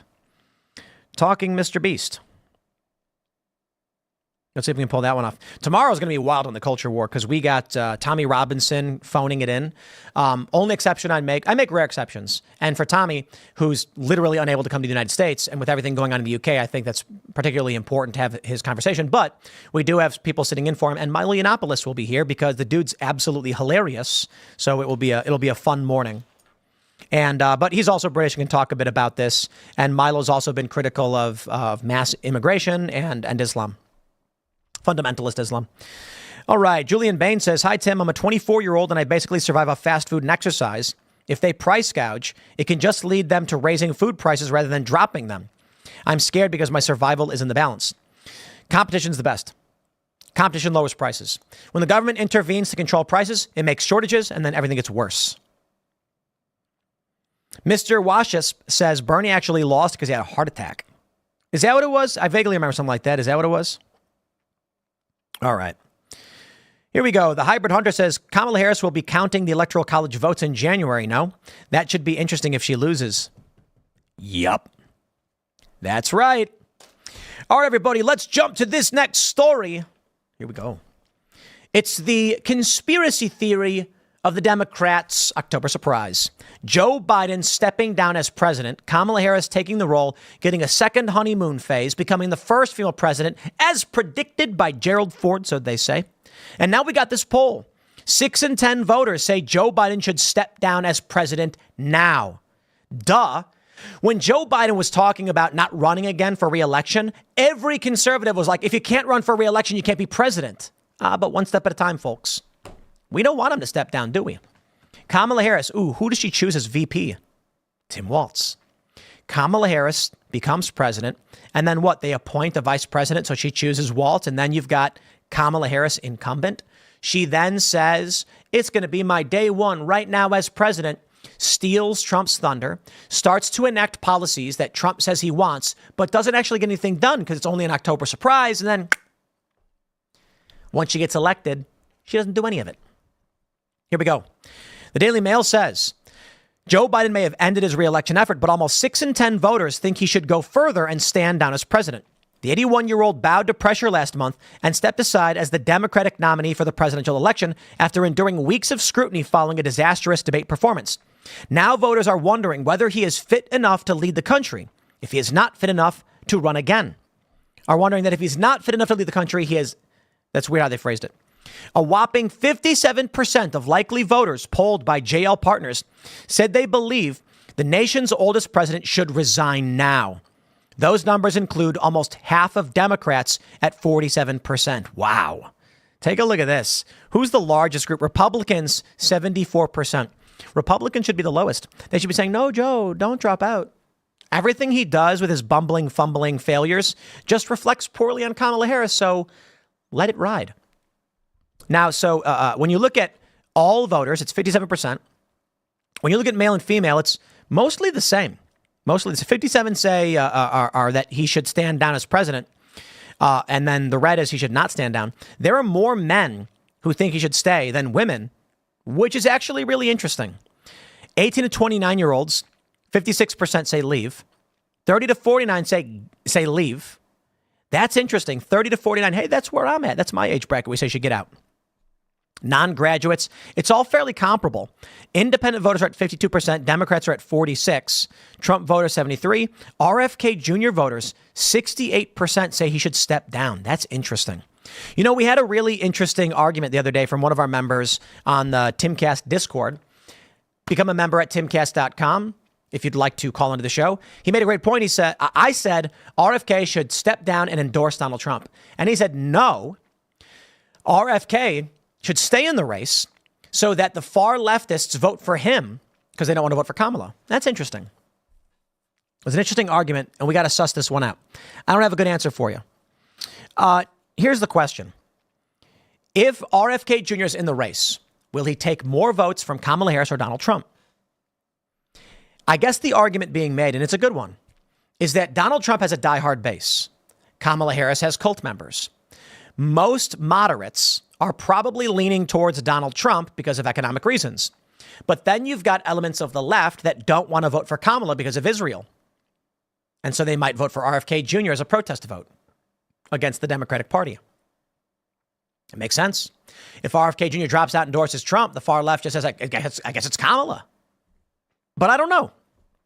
I don't know that they do because they don't like Israel. So they might just not vote for either of them. Jill Stein's still there. It's tough to say. It's a really interesting call. Rich Barris, the People's Pundit, said RFK is taking from Trump, in which case RFK Jr. is going to need to drop out. But I suppose if RFK Jr. comes out and gives some more far leftist wackaloon policy proposals, then it doesn't matter, right? The White House has already dismissed calls for him to resign as ridiculous. Karine Jean-Pierre, Biden's press secretary, said the president believed he could have completed a second term and had no intention of leaving the White House early. And he wants to finish the job that he started and delivering more historic results for the American people, she told reporters of the White House soon after Biden ended his election run. Even so, questions about Biden's age and fitness for office have dogged his 3.5 years at the White House. They took on a new urgency last month when he froze up during his first campaign debate against Donald Trump on a stage in Atlanta. I bet in hindsight being 2020, they really do regret that debate. Trump could have said, no, I'm not debating Joe Biden, and it would have been a lot harder for him to pull out of the race. He watched slack-jawed at times when his opponent was speaking and seemed to lose his way when answering questions. Dude, he really did. The pictures of Biden just like standing there like with his mouth hanging open. Sad. Particularly brutal. Now, here we are. Cruz has predicted Harris will become the president. Interesting. I don't think he's wrong. Cruz predicted that Biden... there he is. There's the slack-jawed Joe Biden. We got that picture right there on SCNR.com. Cruz did predict this. He also predicted Biden would not be the nominee. To be fair, many of us predicted this. I said in September, I think it was September 13th, I took a screenshot of the video. It said Biden will drop out. And I'm like, they're warning that he may. I'm saying he can't be the nominee. How could he do it? That was in September. Well, ladies and gentlemen, things are getting interesting. RFK Jr. tried to meet with Kamala Harris to propose a cabinet job. The independent presidential candidate reportedly reached out to the campaign to discuss dropping out and endorsing Harris. Really? RFK Jr., the beleaguered independent presidential candidate, reached out to the Kamala Harris campaign last week to discuss dropping out of the race and endorsing the Democrat, according to multiple reports. Kennedy attempted to set up a meeting with Harris to propose him serving in her administration, possibly as a cabinet secretary, in exchange for his endorsement. Several outlets said that the Harris team did not respond to the approach from Kennedy, whose long-shot campaign is floundering following a series of controversies. Yo, Kennedy sounds like a fun guy. Doesn't sound like somebody who can win a presidency, but he sounds like a fun guy. Several outlets said that Harris's team did not respond to the approach. In the past weeks, Kennedy has apologized for an alleged sexual assault. What? Is that a joke? Are you kidding me? What is this? Woman who accused RFK Jr. of sexual assault says he apologized by text. Holy crap. How did I miss that story? He's been forced to explain why he staged the death of a bear cub in New York City Central Park and has had to deny eating a dog. Yo, RFK, you were invited to my parties. Just don't eat dogs. The staging the death of a bear cub thing is weird and illegal, but, you know. Also, the sexual assault thing, I didn't even know that happened. Maybe it doesn't sound fun. Maybe it sounds creepy. Kennedy's attempt to meet with Harris comes after he met with Donald Trump during the Republican National Convention, reportedly to discuss a similar proposal. A video posted online on July 16th showed a phone call between Trump and Kennedy, where the former president appeared to offer an opportunity for the pair to work together in the future. The Kennedy campaign did not respond to a request for comment. Earlier in the year, Kennedy was polling at around 10% nationally, but that has dropped to 5% over the past few months. That's right. The race is tightening up. This means that people who are saying, you know, you've got a primary, you had Joe Biden, nobody knew what was going on. And so people are like, Kennedy. But now that things are tightening up and it's looking like Trump, Kamala, they're going to say, look, sorry, RFK Jr., not interested. When we think about the margins, that states like Michigan, Wisconsin, any of those Midwestern states were decided in the last election, every single vote is going to count. Emmett Riley, a professor of politics at African and African American Studies at Sewanee University, and the chair of okay, I get it, told The Guardian last week. I hate when they do this. Like, seriously, dude? This credentialism? You can just say you're a professor of politics at Sewanee University. Bye. Jeez. And so if it comes down to 30,000 votes, if it comes down to 5,000 votes, a small portion there for Kennedy would likely have a major impact on either Trump's ability to get to 270 or Kamala Harris's ability to get to 270. Here's what I think. I think RFK Jr. probably pulled more from Democrats when Joe Biden was the nominee. People did not like Joe Biden, and they were like, I'll take RFK, I guess. But now they've offered up Kamala Harris as a younger, 60 years old. And she's 59, but you get the point. A lot of people are going to be like, I'll take it. Her brain works fine. And they don't like Donald Trump. RFK Jr. was the alternative to Joe Biden, but with Joe Biden dropping out, RFK is probably more an obstruction for Donald Trump. In which case, RFK Jr., you should drop out and endorse Donald Trump. Donald Trump will give you that position and is more likely to open up to your anti-big pharma positions. That's the opportunity. That's why I don't think it's good that he stays in the race. But if he does, more power to him. I like the guy. I think he's funny. And I think he's a wild dude. He's very serious about environmental toxins. Those are big issues for the right and only a small issue for the left. The left doesn't really care about this stuff. Like a little bit, but not really. It is the hippie libertarian right-wing element that are saying things like don't eat seed oils. You know, what's the next thing they're getting on? I don't even know half the time. Don't eat seed oils. And then they're eating seed oils. But they try to avoid all the stuff. They try to be healthy. RFK Jr. represents that faction. If he endorses Donald Trump and says, if Donald Trump offers him a position at the EPA or in some capacity of dealing with big pharma, RFK Jr. coming out and saying, Donald Trump may have gotten it wrong on COVID, and he may have gotten it wrong with Operation. I don't need to talk like that because people already don't like it. But he could say, like, he got it wrong with warp speed. But now I'm coming in, and we're going to make sure that doesn't happen again. His numbers go up.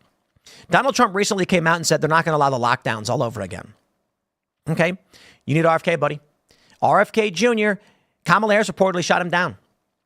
So right now, what we're looking at is Kamala's probably going to be president.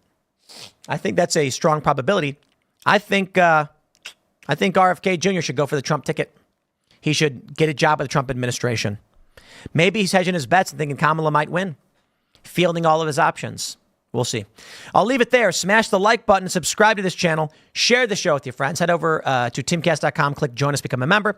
And you can follow me on X and Instagram at Timcast. Next segment will be up at 6 p.m. Let's talk about why people have gone insane and why this woman is in an AT&T store pulling her pants down and making insane noises. People are asking. Dr. Jebra Fauché says, what makes people do things like this? Yes, let me show you, and I'll break it down for you. I think it's a cyber attack from China. I really do. For everybody else hanging out, we'll get to your super chats now, and for everyone else, we'll see you at 6 p.m. We'll grab some of your super chats, and then I'll explain why this woman has pulled her pants down in an AT&T store, among many other insane things she's done. And it is, it's sad, dude. It's really sad how this woman is destroying her life and being tricked into doing it for no reason. Holy crap, man. Look, I'll save it. We're going to go in the segment in a second. Let me read your super chats. All right. Let's see. We got a couple super chats here. What's this? Zach Meta says, Tim, have you seen Colors Don't Run featuring Laura Trump? Laura Trump? Song is awesome. I haven't. I'll check it out. Mason Wolfie says, ever think about joining the guys over at the Unsubscribed podcast? Who's that? Also, shout out to Theo Von for the Bernie Sanders clip. That was Theo Von. What do we have here? So G8 says, have you seen the rumor going around RFK would drop out and support Harris? We pulled it up. RFK denied Kamala's story on his Twitter. Oh, man, I wish I saw that. Really? Wow. Let me see if I can pull this one up. Well, kind of a bummer, and I get that in the segment. Really? X.com. Let's pull this one up.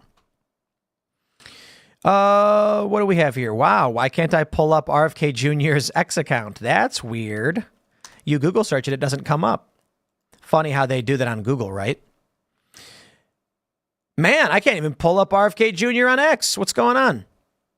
There's too many of them. What's his user handle? Seriously? Does he not have one? Yeah, it's Robert Kennedy Jr. It would not come up. Wow, that's nuts. All right, what say you? Here we go. He says, VP Harris's Democratic Party would be unrecognizable to my father and uncle. I cannot reconcile it with my values. The Democratic Party of RFK and JFK was the party of civil liberties and free speech.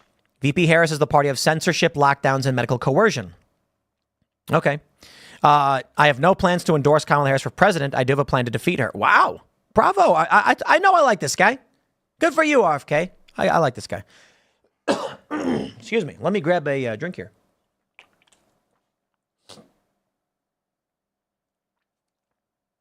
I'm coughing over here. All right, let's just grab another one, and then we'll talk about this woman pulling her pants down. I think you would like the book Beware of Chicken. You should check it out when you have time. Well, okay. All right, everybody. Let's jump to this segment, and I hope you enjoy it. So we got this tweet from Dr. Jebra Fauché. What makes people do things like this? Oh, I hope you enjoy watching this video. You won't. You're going to cringe. Sticking my yacht at AT&T, where everybody knows I have a PP. Excuse me. Yeah? You gotta put your stuff on and get out of here right now, please and thank you. But why? You have to get out of When here. I was dancing. I need you to get out of here, please and thank you, before I call the police. Not the police! Not the police! Oh, not the police! Ah! Sticking my yacht at AT&T, where everybody knows I have a PP. So why is she doing this, you ask? I believe that this is most likely there's two large probabilities. The one is that it's out my balls. People like watching this stuff, so they follow this woman and they do watch this stuff. The first thing I want to say is, dude, she's losing her mind over this algorithm. I will give her credit for this video right here, which I do respect. Hello, I'm 2023. We think everything is racist here. Hey, look, it looks like I'm pregnant. That's too insensitive, dear. There are women who can't get pregnant. You might be triggering them. But first, I'll need your pronouns. Are they she, he, they, or them? Well, I don't want to be here anymore. This year can't take a joke. So don't you try to make me stick around, cause I would rather choke. Oh, you're not allowed to say that. People struggle with self-harm, and if they see you make... Okay, so it's like, the video itself is kind of cringe, but the writing is actually fairly decent in that in this video, she's basically saying no matter what you do, trying to tell jokes, someone's going to attack you. They're going to call you, bigot and ableist or racist. I actually like that one. But let me show you the real issue of why she pulled her pants on in an AT&T, and it's sad. It's sad as hell. Amber, if you see this, let me explain this to you. I think it's important for you to see. You've got 518,000 followers on TikTok, a foreign-controlled platform that is algorithmically rewarding you for doing insane things like pulling your pants down in an AT&T store. And she's done it over and over and over again. These same cringe videos where she just repeatedly pulls her pants down. Why is she doing this? How do you go from making a rap about cancel culture, or I guess I'm going to find the date on this one. I don't want to. 2023. Oh, darn. So you just stop that for a second. So this was September of 2023 when she posted that one. I'm wondering when the rest of her videos are from, but we'll get into it. Okay. When you go to her YouTube, she has 58,000 subscribers. The videos, the last one she posted was 7 months ago. It's got 23,000 views. Most of her videos only have a few hundred, maybe 1,000. Why? Her videos were not successful in the YouTube algorithm. Now, that could just be YouTube saying, like, we don't like what you're doing. Please stop. But hold on there a minute. Where are the videos of her pulling her pants down and making weird noises? Not here. She had Boomer versus Millennial, but nobody's watching her stuff. You can see that she's trying to find different ways to get attention. Now let's jump over to Instagram, where she's doing a lot of these similar things. Guess what? 16,800 followers. And these videos that she's posting doing the weird things, 29 likes and 9 comments. It doesn't work. She keeps pulling her pants down in various places and making weird videos. But for some reason on TikTok, it does work. I'll tell you why. TikTok, in my opinion, and this is why there was a call to actually ban it, is rewarding behavior that causes social degradation. You're ruining your life, but so is everybody else. So what else can you say? Misery loves company. You'll all end up in the same pot. Let me play another video from her. Sticking my yacht at this eggplant. Oh no, it appears that I have pulled down my pants. I'm live right now at the grocery store. So she went to the grocery store. That's not an eggplant. She's holding what looks like some kind of gourd, squash of some sort. And then she pulls her pants down again. She's wearing shorts or whatever, like, I don't know, boxers. But this is it. I'm live right now at the grocery store. Yeah. And there you go. Fungal jungle with an arrow pointing down, and she's pulling her pants down again.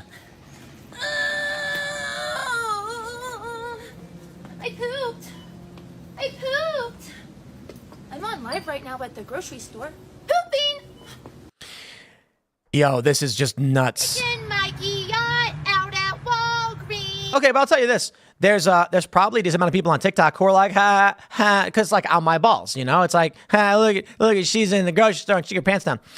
But I think there's a reason why on YouTube and on Instagram, nobody follows her and she gets no views. But let's just go back in time. Let's go way back to the beginning and you can see the evolution of how a person loses their mind.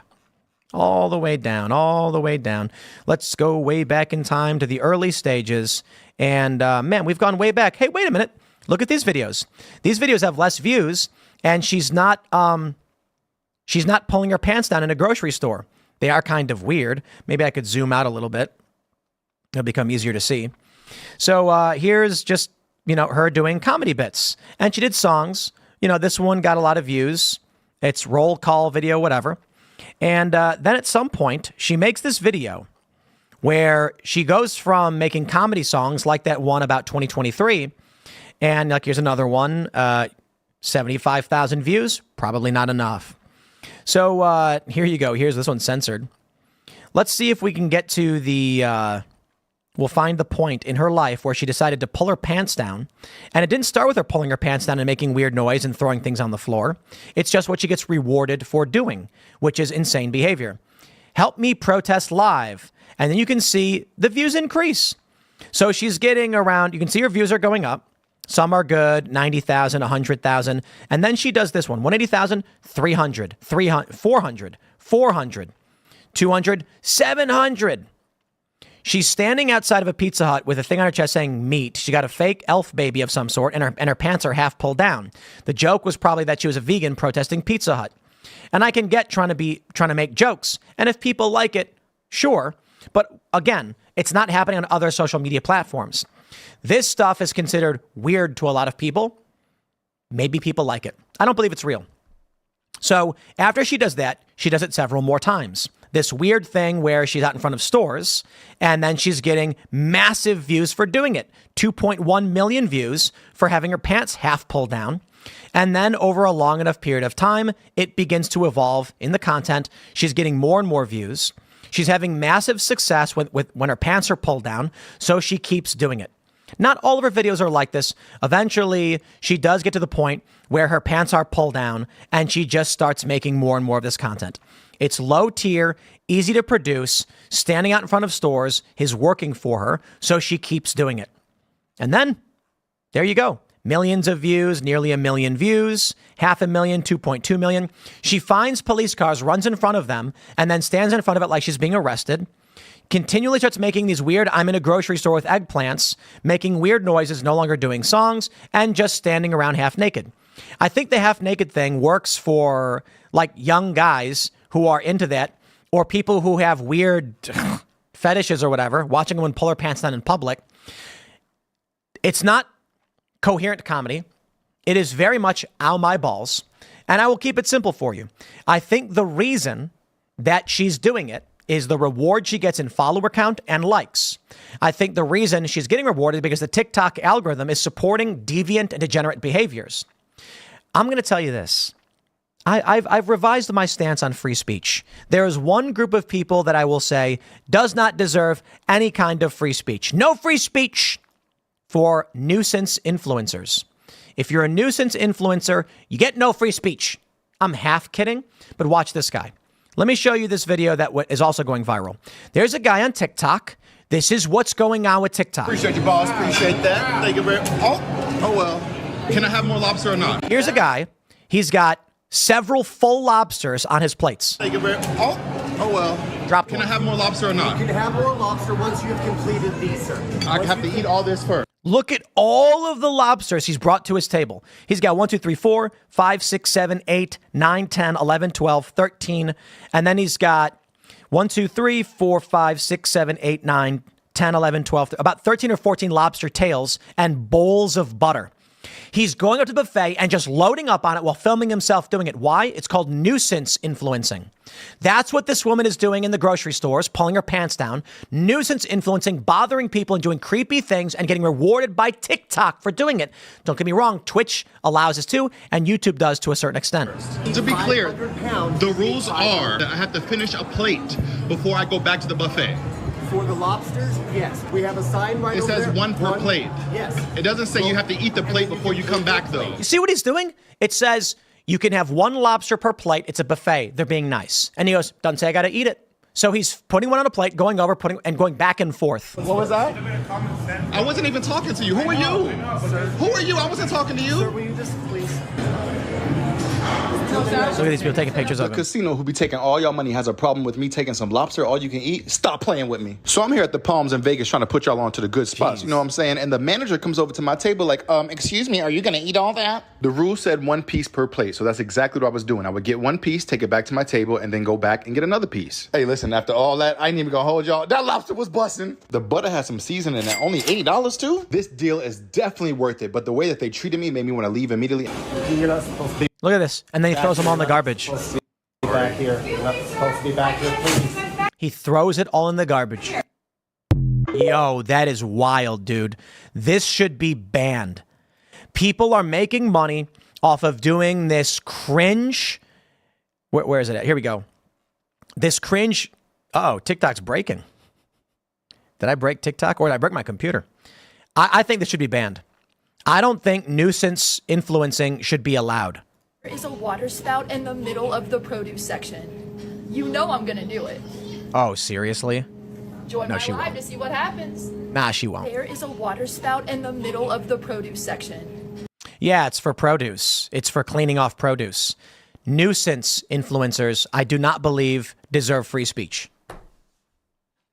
I'll correct that. Nuisance streaming is not free speech. It is, I don't know. It's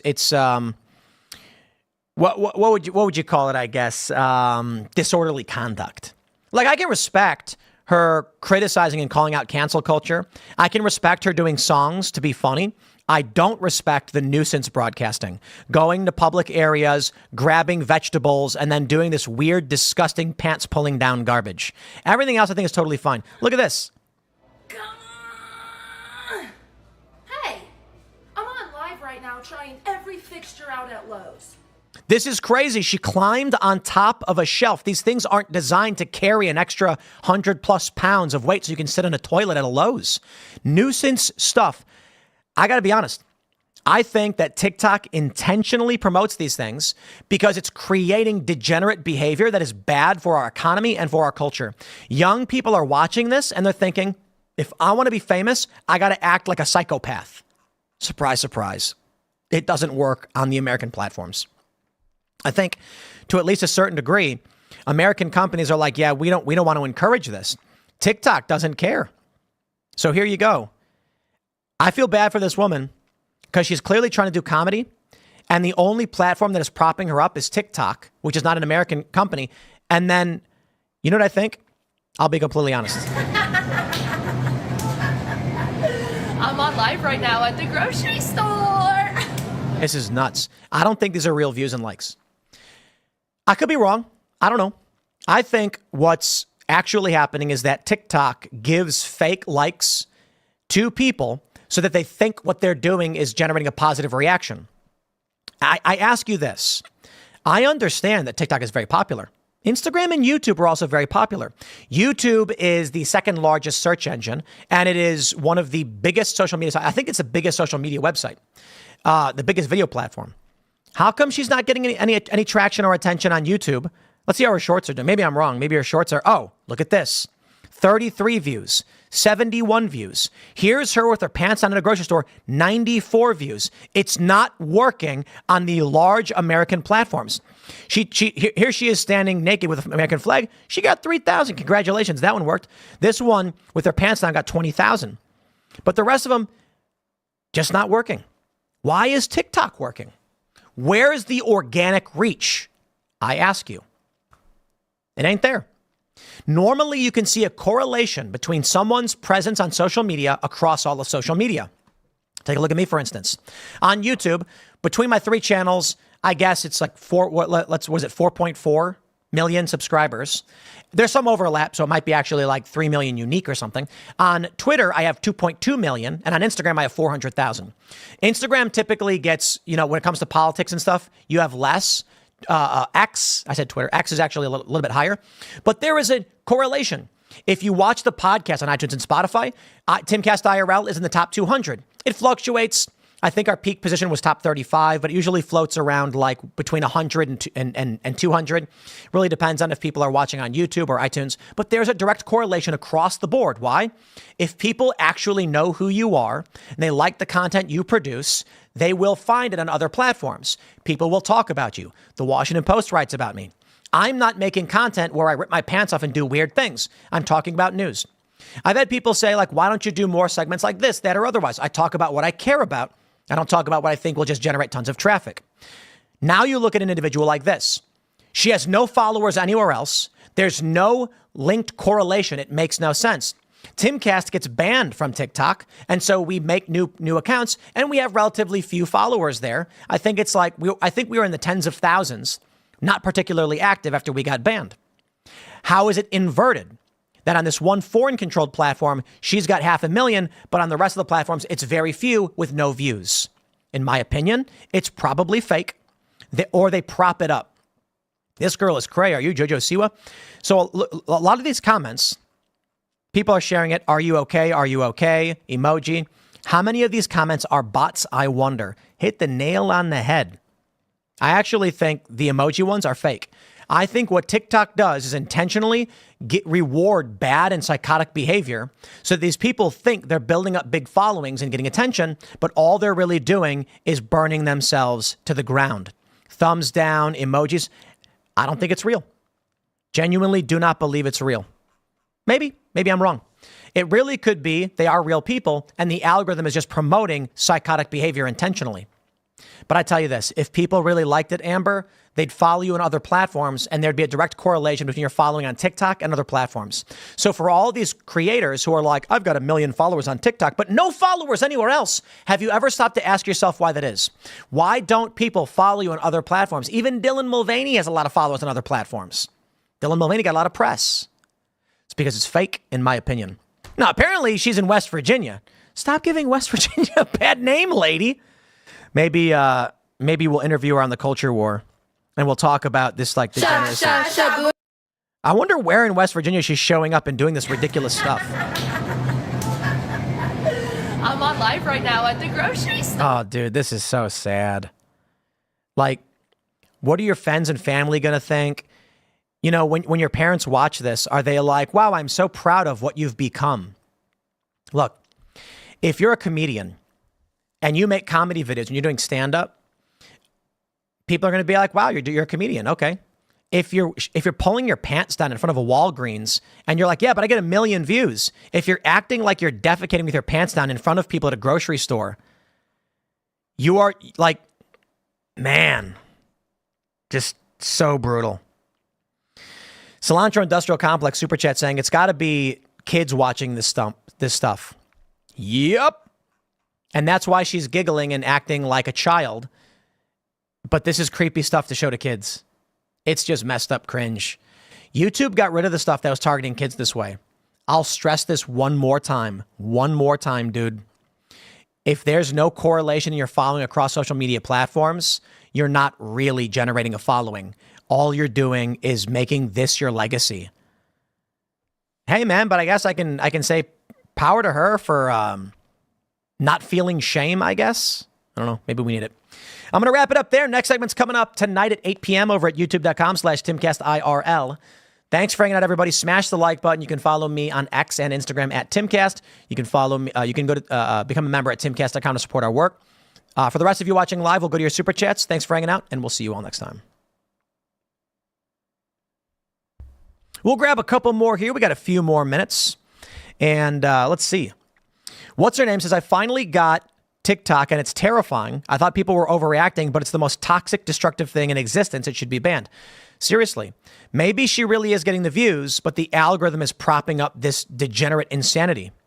Maybe that's the case. And this guy also, with the lobsters, also on TikTok. Bro, what are you doing? It's because it went viral. He knows he's being a nuisance, he's causing problems, and it's going to get him views. And then he throws them all in the garbage. Yo, what? They treated me like trash, and then he's like, oh, and throws it all in the trash. Man, ban these people. This shouldn't... Dude, you get the point. Yep, you get the point. Mason Wolfie says, unsub is Donut Operator and Eli Double Tap Show. Oh, shout out, right on. Donut Operator's rad. We got to have him on IRL. We should have him skate. Donut Operator, come skate the park. We're going to fly you out. We should get him out here. Joshua029 says, Trump's 2016 campaign manager just got rehired. That's what I'm talking about, baby. Let's go. Where's Steve Bannon? Oh, he's in prison. Yeah. Free Bannon. We'll grab a couple more here. Nixie says if she was a man, she would be on a predator list. No joke. You can't pull your pants down in public like that. I'm surprised she's not getting criminally charged, seriously, for pulling her pants down in public. I guess the argument is she's wearing underwear or whatever. Man. All right, I think we hit all them super chats. Yeah.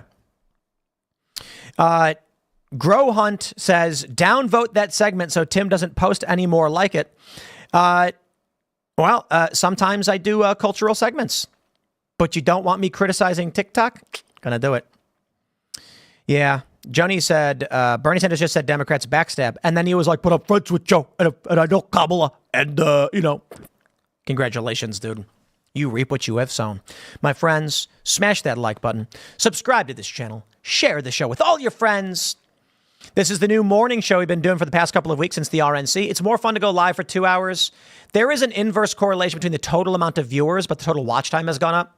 So by doing the morning shows, when I break it up into 4 segments, 1 viewer becomes 4 views. So it's better monetarily, but the live show is more fun. More fun to do. So I think the only thing I really need probably is a live producer who's real-time watching the news for breaking stories.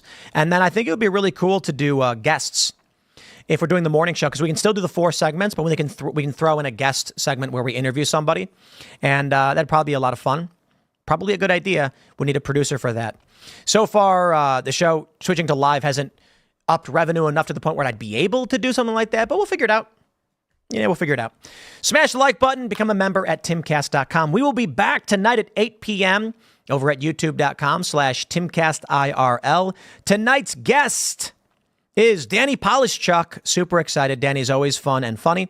Thank you all so much for hanging out, everybody, and we will see you all tonight.